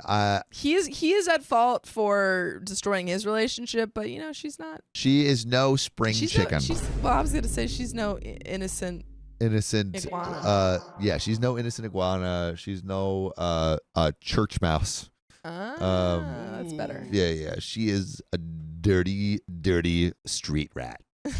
She's a little street rat. Yeah, riffraff. However, she is also an adult who is capable of making her own decisions and has chosen to make poor ones in the past. Third, people who are upset that I'm posting this story here claiming I'm humiliating her. Okay, but that's like all of Reddit. She has been posting about this mess on every social media platform she has since they got engaged in July. She put this out there long before I did, except she did so in front of friends, family, employers, coworkers, as well as internet weirdos and randos. And I guess OP is saying, I'm just doing it to the internet randos. I'm just forwarding the I'm just spreading the good word. Story. I'm just forwarding this story. I'm just a link on the email chain, you know? And you know what? You're doing a service. Because we get to fourth. Despite getting engaged in July and attempting to start planning then, I was only asked to be a bridesmaid 3 days ago. I knew that there was a mess going on, but I didn't really pay attention to it until she asked me to be a bridesmaid. I tried to ask, what's going on? And I said that she should talk to someone. But when she completely brushed me off, I checked her Facebook and Instagram and found out all of this. Fifth. I realized that I didn't really talk about how disastrous the wedding planning has been going. See, here you go. They've had to rebook 3 times because venues and vendors kept canceling when infection numbers got worse, even though their wedding was months ago. Because again, this is in the pandemic. The pandemic. Beth has been flipping between having the wedding while she's pregnant, saying she's proud of her bump. And wanting to wait until they're born because she feels fat, which is unfortunate because she's been breaking down due to her insecurity on a public platform. Beth is currently 7 months pregnant. Beth's great aunt was going to give her her wedding dress to wear after she gives birth, but Beth's mom freaked and stole the dress from said aunts, oh my God, before Beth could get it and is now keeping it. And the great aunt says she's too old to get in a fight and has shrugged it off. I mean, how does this even extend further? It extends going. It keeps like the whole familial tree is bonkers. People are stealing dresses from pregnant ladies. Yeah. Albeit the pregnant lady is a crazy lunatic as well. Yeah, but 2 wrongs don't make a right. 2 wrongs don't make a right. And also, you never steal from a loon because a loon might just go loony. Yeah, you can't out crazy. You can't out crazy. Crazy will always one up you. Mm-hmm. They will stick you in places you didn't even realize you could be sticking. Yeah, you're like, whoa, that was crazy. Exactly. Like, duh. Exactly. You know, they're 4 steps ahead of you, and they're thinking outside the box. Yeah, because they're not thinking at all. They're not thinking at all. Their mind is a black box. Well, I guess it's not a box at all. Black Box Studios. It's an amorphous blob. Like the thing in Venom. Chad's immediate family is paying for the wedding and has been cut off by the rest of their extended family for not choosing Chad. Beth's wedding colors are pink and green, which is usually a nice combo, but the specific shades don't go great together. I love pink and green though. Yeah. Shout out to Sophia's Tinkerbell outfit on Halloween. And also my room. And your room. Oh, you do love pink and green. And you're wearing green right now. Yeah. And your face is somewhat pink. My face is rosy. Your face is rosy. Yes. You are a pink and green gal, I guess. I never thought of you in that way, but now my whole perception now is... my whole worldview is changing. I know. She just took you're her glasses orange. off, which usually is a nice combo, but the specific shades don't go together. They're her and Chad's favorite colors, which is fine, but she literally made a video talking about these colors for 14 minutes on her Insta, and both of her kids are just full-on bawling in the background, and she's ignoring them, and she's gotten some flack for that. All the kids are in the back like, I need to talk about pink and green. I just really need to do it. Also, Bethany is not doing a good job of distancing herself from Beth. She said, oh, good Lord, my wedding colors were pink and green. Bethany. Beth, is this you? Beth. Yeah, Bethany, if that is your real name. Who have you been dating? Is it Brad and Chad? And Adam? Do you have 3 kids, Bethany? Also, Dan Nicole said 25 says Cosmo and Wanda. True dat. Oh. True dat. Timmy is an average kid, and no one understands. It took me a minute. Adam is finally settled into his trade and has now hired a lawyer and is trying to get primary custody. Let's go, Adam. Adam needs a win. Adam has been screwed for a long time and not allow his daughter to go to the wedding. She's planning a Zoom baby shower / bachelorette party and has sent out a registry, and she's asking for crazy expensive things. Beth is crazy. Beth. Again, Beth will always find a way to be crazy. She's also set up a GoFundMe to help pay for the honeymoon and is making a lot of posts about how no one loves her because her fund only has $1,267 of the $20,000 she wanted. I'll update when I can, but I'm still in school, and while I do want to help, she's refused help offered in the past, and there's only so much of this I can take mentally right now. And guess what? Guess what, Sophia? I'm guessing. You may have thought that's where this story ends, the updates end, because a lot of other people who may or may not have tried to read this story That's true. couldn't make it all the way through. That's exactly what I thought. Didn't have the stamina. cojones, the stamina, the love The drive. for the people, The power. to finish what we started. You know what? We do. We're going to keep going.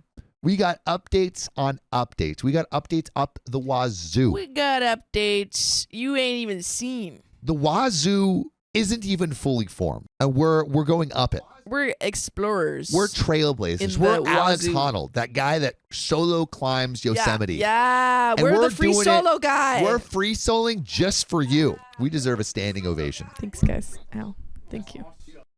We got an update. Hello, everyone. Some stuff has shucks. gone down. What type of stuff? We'll see. And it doesn't look like it's over yet. Sorry, I didn't update sooner. But Rona came back with a vengeance and totally messed up plans with Uni and family. Anyway, on to the update. From the last update, 16th, lots of ranting and chaotic wedding planning on social media. She found a dress and has decided she will get married while pregnant. They found a local wedding venue that is very lovely, but I'm shocked she's still trying to book stuff with all their previous venue cancellations. December 16th, her little sister unblocked her to call her a sloot. Oh my God. Wow, that was a sentence that took me on a roller coaster ride. Yeah.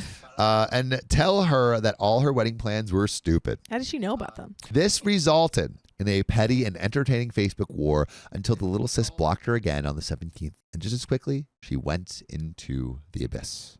December 18th, Beth went nuts on social media because Adam had kidnapped their daughter. What really happened is that because courts are moving at a snail's pace due to the vid, and Adam had reason to believe that their daughter was not safe living with Beth, he just decided to not give her back, which I don't know if that's a good move. I don't know if that's how custody works. They don't have a custody agreement, and when Beth tried to call the cops, they couldn't do anything because he was kind of right. Huh, okay. Okay, I guess it is how it works. I didn't realize that's how it works, but I guess it works like that. You know, if it works, it works. There were dozens of videos on her various social media accounts of her ignoring their daughter, yelling at her daughter for crying or doing other things that toddlers do. And it turns out that everything she needed was bought by Adam: food, diapers, clothes, toys, daycare, while it was open, etc., on top of the unofficial child support he was paying every month, which turned out to be $500 a month. Ew. A number I find ridiculous because Adam was already paying for literally everything. Wow. Yeah. Maybe this kid is better off with Adam. Beth does not deserve one child, and she One has. child. Yeah, Sophia always gets me. One child. One. She doesn't deserve one child. Yet she has 3 children. Yeah. You got to learn how to take care of your babies. You gotta learn. You gotta stop like taking videos of you analyzing, doing a color analysis, Yeah, and take care of your honestly, children. No chill. Analyze no your chill. child. Analyze your child, I guess. What? Yes. Analyze your child. Yeah, Yes. sure. Analyze your child. Yes, I stand on that. Because she refused to buy anything for her daughter and insisted it was Adam's responsibility. Additionally, after the immediate post-birth appointments, Beth never took baby A to a doctor's appointment. She also deferred that to Adam. Baby's A pediatrician has never met Beth. Beth even tried to get Chad to push back or intimidate him or something, but the local police where we live are under one heck of a microscope after a bunch of dirty cops got busted a couple of years ago. Basically, the cops and the social worker they ended up saying there was nothing she could do until they get to court. And Chad is in the police. Is part of the police, correct? Chad is the police. Chad's the police. The social worker tried to get her to go to therapy and parenting classes, but Beth refused and went on a 15-paragraph long rant on Facebook about how she doesn't need parenting classes or therapy. She really, really does, though, and called the social worker some choice words. December 19th through 24. Just a bunch of ranting on social media, calling everyone who doesn't enable or justify her behavior cuss words, slurs, and a whole bunch of other horribly creative things. Someone get this girl off the internet. Although, do we want her off the internet because she's given us a beautiful Content. story She's giving that us we content. can all be in horror of from a distance? Yeah, it's like a car crash. It's like a car That crash. you're like, whoa. But like no one's really hurt except like the children. That's terrible. Yeah, it is. It is. That's terrible. That sucks for the children. It sucks for the children. But you know what they say, One you man's can't save anyone. broken family is another man's great Reddit story. That's true. That's true. And I'm that man. We could make that a saying. I am that one man. man's broken family is another man's great Reddit story. That is me 2025. Yep. Thank you. Thank you for your loss. And hopefully we can learn something from this story. This Hopefully parable. There's a moral at the end. There's a of this. moral. Don't cheat on multiple people. Stop cheating. And ignore your kids to make 15-minute videos. Also, both she and Chad are under investigation at work now, but she has no idea why. I'm going to take this time to remind everyone that 99% of this info is coming from her public social media pages where her coworkers are friends and place of employment is listed. She's just giving out all of this personal information. She's like, I have no idea why anyone would be submitting a formal complaint about me. And while she's telling on herself and showing her screaming kids in the background. Yeah, the kids are screaming in the background. She's like, I don't know why. I don't understand. Shut up. I'm trying to make a video. I don't understand. Is she considered an influencer? Only a negative influencer. Yeah. She's a bad influence. She's a bad influence. She's a bad influence. December 25th. Again, another new update that no one has read before. You're welcome. Yeah, Christmas. Let's see what this present is. I'm officially embarrassed to know this woman. You weren't before? Yeah, I'm surprised you're not before.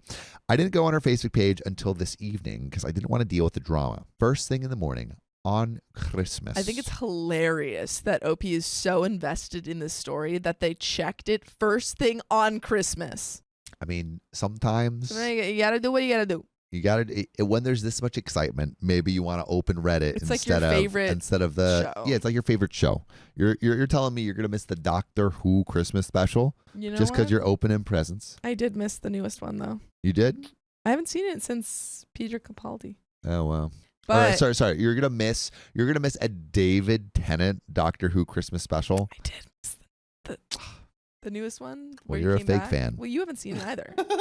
I'm a fake fan. Yeah. I didn't go on her Facebook page until the evening because I didn't want to deal with the drama first thing in the morning on Christmas. In the morning, she put on a very beautiful blue maternity dress, got Chad in his police blues, and a baby bee in a purple romper, and then live streamed her and her family going to the courthouse to get married on Christmas Day. Wait, what about the other kids? She's like, the Who other one cares doesn't about matter. those? Well, one was abducted. The other one, I guess, is left at home. Yeah. Like, what? Yeah, they The can older just watch one, on the too. stream. No, the other one's watching the stream. Yeah. She's live streaming and all. Someone She's has to like, produce. Yeah.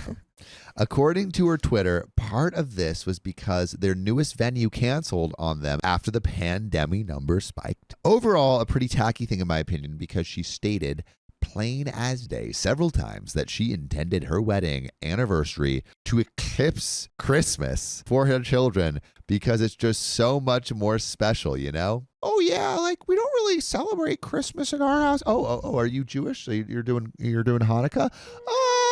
No. I just wanted the day to be about me. Yeah, that's crazy. I am so glad that Baby B's grandparents are filing for guardianship, but here's the thing. I'm going to give you the thing. The courthouse isn't open because of pandemic, for one thing, but also because it's Christmas and Canada has a predominantly Christian history. She proceeded to have a full meltdown, and when Baby B cried because, you know, the kid's mom was screaming up a storm and scaring her, Beth called her a see you next Tuesday. On stream. Yep, so done with this witch. But not done with her Reddit. Not done with guys. You're probably thinking, Probably wondering how I got myself into this situation. you're probably wondering, wow, there couldn't be more to this story. No one in their right mind would read more. No one would have the dedication to keep going through this story. Oh, yeah. Another podcast. I read this story. I've already heard this. You haven't heard this. Haven't Cats heard and it Jammer like this. kids. You haven't. You don't even know where this is about to I go. don't even freaking know. This again. Sam even threw a dadism in there. We were up to the wazoo. let you guys we know were how serious deep he into the wazoo. We were free souling to heights that have never been seen before in this wazoo. Mm-hmm. And what did we say? We said, let's keep going. Climb on. Put that chalk in your Onwards. hands and let's get this wazoo. Yeah. December 28th, I ran into her at a vaccine clinic because we were both getting our booster shots. She didn't recognize me at first, but one of my old bosses, because I used to work at the hospital the vaccine clinic was in. She didn't called recognize my you, but she name wanted and you said to be hi. your maid of honor? I guess so. Maybe they changed a lot. So she came up to me after my old boss had left. We talked a bit while we sat down for the mandatory waiting period after getting the shot. She asked how I was, but didn't even wait for me to respond because she started ranting and complaining about her life. I mean, at least she's consistent. Yeah. You know, sometimes changes. you meet these influencers in real life and they're like, oh, they're so much different than their content. Yeah. You know, like they don't seem the same. They're not real.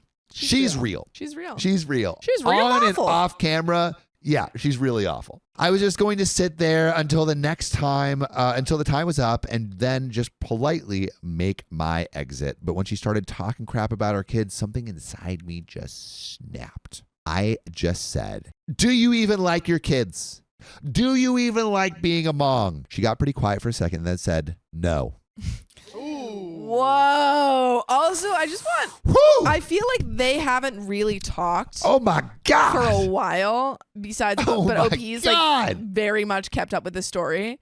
So I feel like that is kind of a crazy thing to say to someone who you haven't talked to in a really long time. Dude, she's honest. She's authentic. Ay. You know, at a certain point, you gotta accept and just almost love the authenticity. Yeah. You Ugh. just gotta love her. You just gotta love her. You just gotta You love hate her so much hate that you her, but gotta you love her. I don't know. Her voice and demeanor completely changed, and we just sat in silence until our time was up. I said goodbye, but it was awkward. December 31st, today, I just looked at her feed, and this is such a shocking what the actual F moment. She's thinking about giving up her kids. Girl, you did that. Girl, you did that. Oh. What? Oh. You did that. Oh. Wow, I think she started to like just stare into her soul finally. Yeah, she's like, oh my God, I don't want my kids. I don't like my kids. I don't like I my like kids. Color analysis, not parenting. I That's like my true live color- streaming. My true calling. Chat can be my family. Chat can be my children. Mama and Papa. She went on about how recently she was asked if she liked her kids for being a mom and how she realized that she did not. She hates her children and blames them for ruining her life. I feel like she's like saying this online like it's like, Yeah, she's like my spiritual I- awakening. And she's like, yeah, I came back from a Vipassana retreat.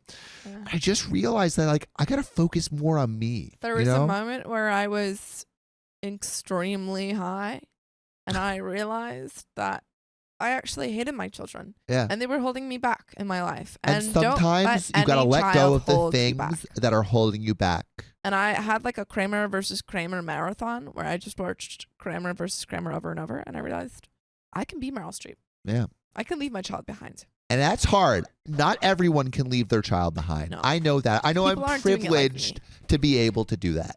I mean, hey, at least she's not becoming one of those like van families. You know those van families on YouTube? Yeah. And they just use the kids for content. Yeah. At least she didn't get that idea, because if she got that in her head, figured Oh, that yeah. out, oh, dude. She's like, wait, it can help the stream. Oh, It's like, wait a minute. what? wait a minute. My Have kids baby have monetary profit. value? All right, but we got a little bit more.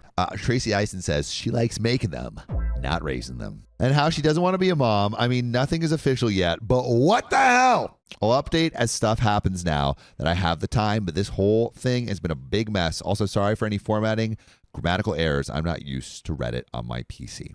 And some of you still might say, oh, like, I remember hearing this Well, somewhere. that's the end of that story. No. No. No. You thought we were going to say the end. No. we got another update. We got a thick, juicy update that's just going to be entering your virgin ears for the first time. That's what you'll be saying right there. Riley, give it to them. No. There we go.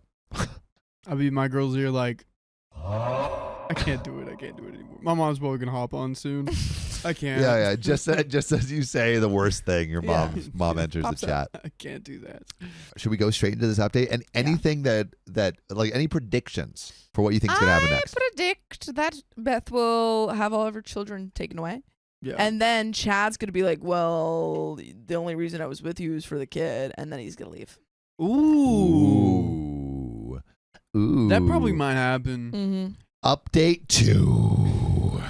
So, some stuff happened, and most of it is good. January 4th, Beth and Chad stopped posting on all social media. I was actually a little worried she fell into eternal sleep.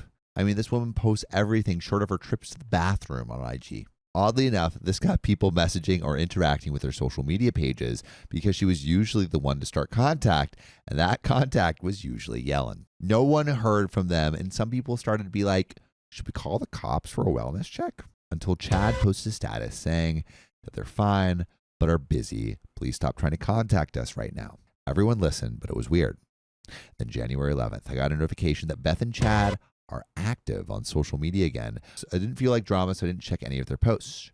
January 12th, she messaged me on Facebook asking me to be her maid of honor again. She also kept going on about the resort in Cancun that she and Chad were looking to have their wedding at this coming February. Omicron is really bad where we are, so no one should be traveling anywhere. I've actually had to delay my trip back to the province where I go to university. No one should be traveling anywhere. Beth also found out that Chad was cheating on her. Not Chad. Oh, but he's such a stand-up guy. Chad, who would have thunk? Who would have thunk is that a profession in which 23% of people cheat, and he's and already a Chad, cheated. which 100% of Chad has cheated. He's a cheater. Would have cheated again. No one saw it coming. It's like standing in the middle of the tracks, hearing the train, And going, looking "Oh, straight at the no." train and saying, it's not going to come here. It's not coming here. It's not going to come here. Yeah. I mean, it's come through here before. The trolley but problem. no way it's coming again. The trolley problem, but it's just willful ignorance. Yeah. And then before you know it, bam! Got hit by a train. Got hit by a train. The Chad train. Moguri says, and still wants to marry him? Yep. I think they already, I don't did they know. not? Oh, no, they didn't get married. They haven't 'cause it got was married, closed. maid of honor. Beth also found out that Chad was cheating on her with one of her coworkers and called the woman a homewrecker on Facebook, tagged her, and posted the text she found on Chad's phone. But Chad is the love of her life, so she's forgiven him. Girly. But not the other woman. The other woman's going down. Which I find very hypocritical considering how she and Chad got together. But she also sent pics of possible bridesmaid dresses, and they are the most hideous dresses I've ever seen. I know that some brides do that thing where they want to look a million times better by comparison, but this was just ridiculous. She's like, yeah, I'm going to get this nice, beautiful white dress. And have you heard of Hefty's trash bags? I was thinking everyone would be in like a highlighter green. Yeah. my wedding And this theme is pink and material, I green. believe it's called plastic, and it'll look really good on you. I was thinking like a duct tape dress. And you can just pull these little drawstrings to make it tight, form fitting. One of them looks like a partially deflated balloon with feathers strapped to it. And she also openly admitted that she expected everyone attending to pay $3,000. $2,000 would go towards the guest stay at the resort, and $1,000 would go to her and Chad, and they will be expecting wedding gifts so they could get their room for free. What? I mean, hey, this is better than the $20K GoFundMe. Yeah, that's true. Hey, this is entrepreneurial, Yeah, we went from like needing 20. Yeah, she's settled down a little bit. I think she's just trying to find a way. She just wants money. She just wants money, and sometimes got to be brave enough to ask for $3K from your family. You That's know what? crazy. This is called rejection therapy. A small amount of $3,000. Yeah, I had a small loan so that they could get the room for free. Apparently, She talked to someone at the resort, and if she got enough people to book their rooms, she and Chad would get theirs for free. She also wanted the money to be given to her instead of directly to the hotel so that people wouldn't realize she was taking $1,000 of their money. Beth sent me a pic of the wedding dress she wanted, and it's definitely a clubbing dress. If that's what she wants, that's fine. And for the record, I do think she would look great in it. Beth's current dream wedding dress. Riley, click that link. Click that link. I got it. But she wants all the guests to be dressed black tie. Hit that link. I'm getting there. Hit that link. Hate. Oh my gosh. Sorry. And she's already sent a list of unreasonable requests, such as, we're just at the beginning of the unreasonable request. You thought the $3,000. Yeah, no, that was just the was first the one. unreasonable First of request. many. No. Oh. Oh, wow. Beth. For a wet. Okay. Beth, that's crazy. Okay. That's pretty crazy. I would say like it makes sense if it's like a reception, like an after thing. Is this Okay. her? Is this Beth? No, I don't think This is that's not her. Beth. This is just what Beth wants to wear. That is extravagant. To each their own? Okay. Yeah, she's going straight to the club after this one. Yeah. Yeah, I don't know. Maybe that's fun. That's up to her. Oh, wow. But that is a choice for sure. Yeah. All women must wear heels for a wedding on the beach. Oh, That that doesn't make sense. Yeah, no. Ay, ay, ay. Or maybe you could wear heels, but then put snowshoes on top. Yeah. Or on Mhm. bottom, rather. Yeah. No one is allowed to have a baby or be pregnant. Girls must have longer than shoulder length hair. Boys must have very short hair, only an inch or two long. What is this? The military? No one is allowed to be skinnier than her. She will be providing diets for everyone attending based on how she Whoa. wants us to look. Whoa! She's having a designer wedding. She and Chad must get bachelor and bachelorette parties both in Canada and in Mexico that need to be fit for a king and queen. And both must be paid for by anyone but the bride and groom. That's just tacky. No unnatural hair, no tattoos. You have 5 tattoos, Beth, and in the dress. And all will be on full display. That's weird. Yeah. She has 5 tattoos and all will be Yeah, but no one else on can full have 5 display. tattoos. No one is allowed to talk to her directly. They must speak through the maid of honor and the best man. Gonna be honest, I don't think anyone wants to talk to you. Why would anyone want to go to And this? no one would go to this wedding. Shell Bell says, "Who is this woman?" I can't imagine anyone goes to this wedding. Bethany says she is giving them diets. Didn't she just have a kid? Larissa Randall says, yeah, that is a no from me. No, thank you. Sawa says, ha ha ha, what can't be skinnier but putting people on diets? Sorry, babes. Y'all got to bulk for my wedding. She just gives out everyone like protein shakes. Yeah. She's like, you gotta bulk. I love Tops Eyes says, who does she think she is? Yeah, I mean, Beth. She's Beth. She's freaking Beth. She's freaking man. Beth. She's And Beth gets what she wants.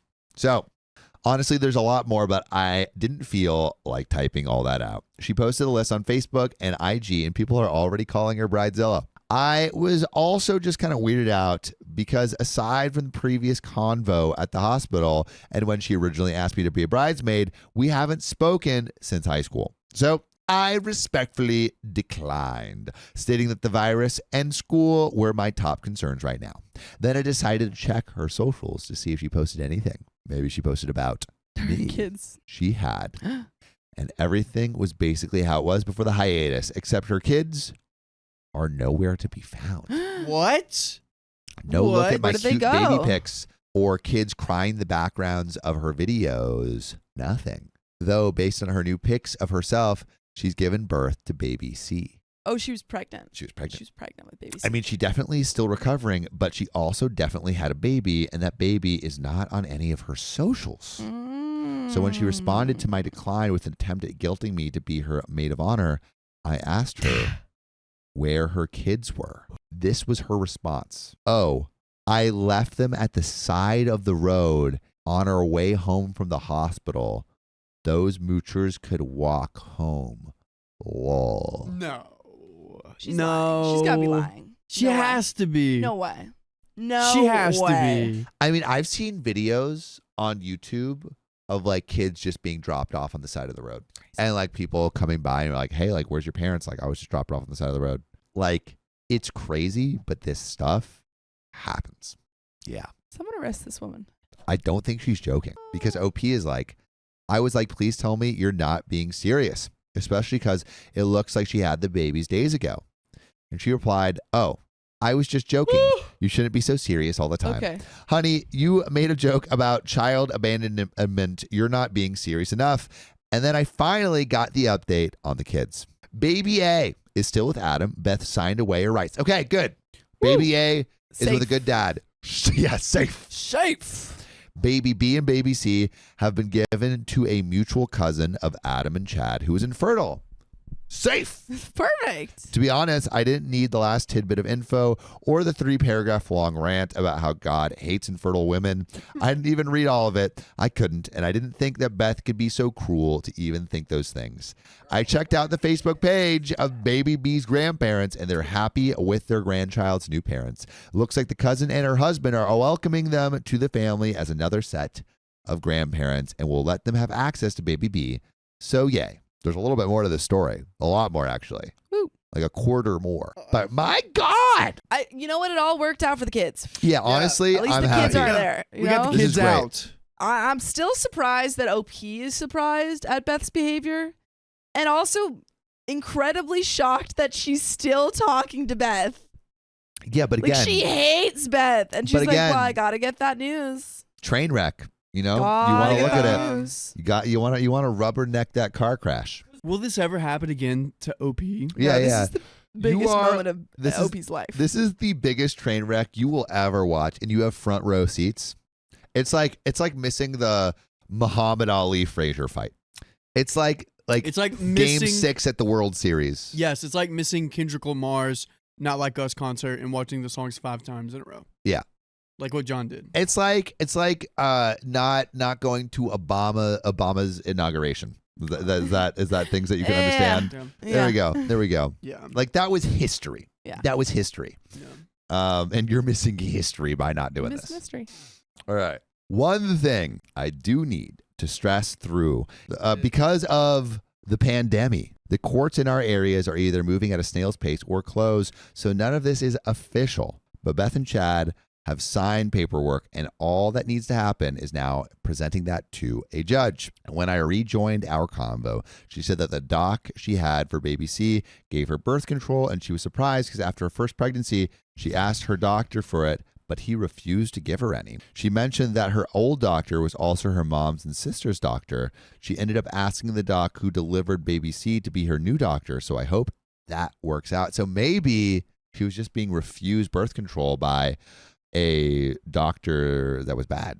Oh, because they were in a pretty, southern area. Yeah. That sucks. After That actually learning, does really suck, because if she never wanted these kids and she wasn't able to get any sort of birth control or anything. moving great. I mean, it would have been great, but it would have been not as terrible for the kids. After learning all this, my convo with Beth started to go downhill. Beth said, "Wait, did you actually think I would just leave my kids at the side of the road?" Yes, we did. I just didn't want to be a mom, but I wasn't a bad one. Girl. Yeah, right. Girl. Yeah, right. Let's be real. Me, Beth, I think that you've been through a lot of trauma in the past few years, and that it's gotten to you mentally, and that you should speak to a professional. Beth needs a professional for sure. Of course, Beth has been a bad mom, but she does need mental health help, and I wasn't going to convince her to get it or to not yell at me if I said that. Beth said, "What, you think I'm crazy?" Me, no, I think that getting punted out as a teen because of a pregnancy and having your family actively reject you and try to sabotage you must have been very painful. Plus, pregnancy puts a lot of mental stress on women, and you've had 3 in such a short time span. I just want you to take care of yourself and get what you want in life. And I think that you will start with taking care of your mental health. Wow, that was actually a really kind response.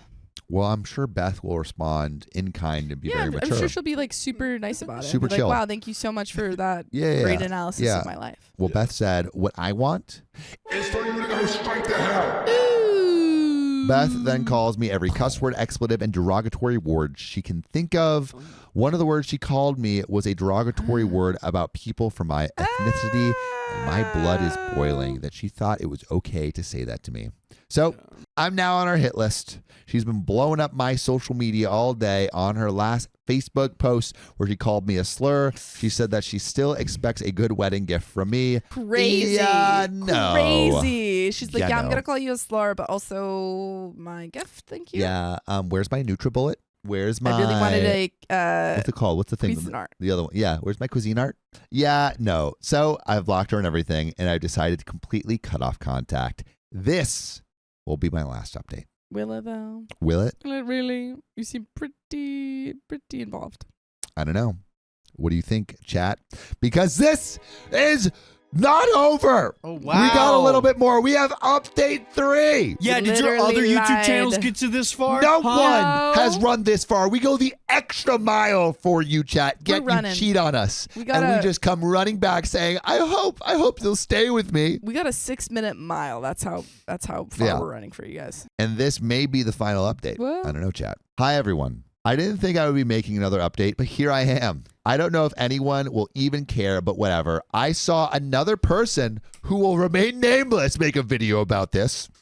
Do an entire video that they couldn't have used this part. about this post on Facebook, which was funny. Yeah. This is new. You're welcome. I got so nervous that Beth was going to see it.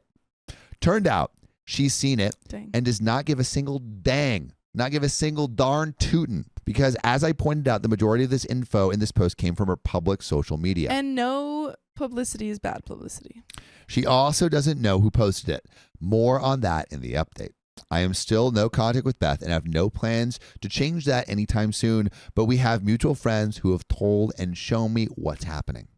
First things first, she and Chad did get married. Whoa. They're happily ever after. Cheating They Chad. made it through. But they eloped. According to all sources, they are Good. completely and utterly miserable, though. Chad has proven to be an overall lazy and unfaithful husband, and Beth has really gotten into feminism with a focus on reproductive issues. Hell yeah, Beth. After she started using birth control and Roe v. Wade got overturned, even though we're in Canada, it really caused tension on their marriage. As it turns out, Chad thinks termination is unaliving, and God created women for the purpose. Wow, Chad Of has making babies. insane thoughts. Who would have guessed? Beth tried to argue that not all women want to or should be mothers, using herself as an example. And then Chad went ahead and used her as an example of why women should be forced to have kids, because in the end, she gave kids to an infertile couple. Whoa. She didn't take that well and said that her entire life and future was ripped away from her and destroyed the second she got pregnant with baby A. Adam was never shamed or demeaned like she was, both at home and at school, which is a fair point. Myself and many others were helpful and supportive, but there were a lot of people who judged the heck out of her and said really nasty stuff. And that if she hadn't gotten pregnant, she would have gone to college, university, because she lost the general and financial support of her family with that positive pregnancy test. Beth is kind of sounding like she makes sense. Obviously, she's still I think she's still is- terrible. Yeah, she's still terrible, and but still like there's blame that needs to be put on her. Oh, for sure. But I'm just saying, before she just sounded crazy town. Yeah. Well, now we're seeing the source of her craziness. But there's also developments in Chad's life. He's, I think he's building new things. Maybe he's built a new business. Maybe he's built a new life. Maybe he's like putting himself out there in new and interesting ways. Chad has made a Tinder account. That's the development from Chad. Chad has made a Tinder account. Beth was informed, but it doesn't seem like she gave a dang. So basically, you could cut the tension with a knife. And with her family, her sister came out as loving the same gender as her, and she has been cut off from her parents. But she's got a partial scholarship, so she's doing okay. She and Beth are not on good terms, but have met up and acknowledged that their parents messed them up by being religious nuts, and their parents encouraged them to be competitive with each other and sabotage each other. Apparently, their dad's motto is competition brings out the best in everyone. Dang. But they've talked, and that's good enough for now. Neither Beth nor Chad have custody or visitation of their children, which Chad is starting to regret because he's suddenly getting more and more into church and religion. Chad talked to Beth about getting baby C back, but Beth has shut down hard and warned the cousin who adopted baby C, officially and legally, by the way. Beth started going to therapy after she got Chad and her got married, which made me very happy and excited for her. There was a rumor going around that Chad has a mistress, and it took a while to confirm, but it's true. He's cheating on her with a paramedic, Oh my goodness. and she knows. Beth is fully aware. I don't know if she plans to do anything about it or just continue to ignore it, but I hope she leaves Just his leave him. booty. Leave Medical field. him. I'm still not going to talk to her. She crossed so many lines, but she's grown and improved a lot, and her life would be a lot better without that sack of scum in her life. By the way, if you want to be in our lives, you should go look up OK Storytime wherever you get your podcast. Just search OK Storytime on Apple Podcasts, Spotify, or other places where you listen to podcasts. Yes. You can listen 24/7. We have 47 days of content on there. Now, have given a few details in my post that should have revealed my identity to her, namely her asking me to be her maid of honor. I have found out that she actually asked about 15 girls, including myself, to be her maid of honor without telling any of us about that. Colleges. Yeah. You know what? You gotta put some get stuff your out there. options You got out to put there. some feelers. Because she was trying to get money from all of us because her mental health had just been very bad and she needed help. And of those 15, 8 had been going to school out of the province. And of those 8, we all had basically the same classes in high school. And apparently do not remember our discussion at the vaccination clinic and had a major blow up with everyone she asked to be a maid of honor. So she knows it's one of the 8 people and reportedly has no interest in trying to narrow that number down. Chad did the same thing with his groomsmen, but I don't know any of the numbers. And this is directly to Beth. Dear Beth, if this post gets forwarded to you or somehow graces your phone screen, leave Chad. Leave him. He's trash, and you'll be better without him in your life. And though I'm not willing to talk to you again because of your words and actions, I do wish you to have a wonderful and happy life. And that is the end of that story. And also, Josephine, and for anyone asking, unfortunately, Facebook has a lot of censorship and rules about what we can say, and we've gotten flagged on a lot of videos. Yes, we have gotten a flag. We know it's stupid. We know these are not bad words, but unfortunately, if we want our videos to be seen by the broader audience, we have to do a little word jujitsu. Yeah. As you can tell, there's a lot of words that seem totally innocuous, like we can't say the word. We can't say kicked out. We can't say kicked. So, like, if we want to say kicked, we got to say evicted or told to leave. But that's where that story ends. Punted. My goodness. Seems like a bad word. My goodness. Wow. Wow. Give us a little sweet old goodbye. If you love us, make sure to subscribe. We love you and see you tomorrow.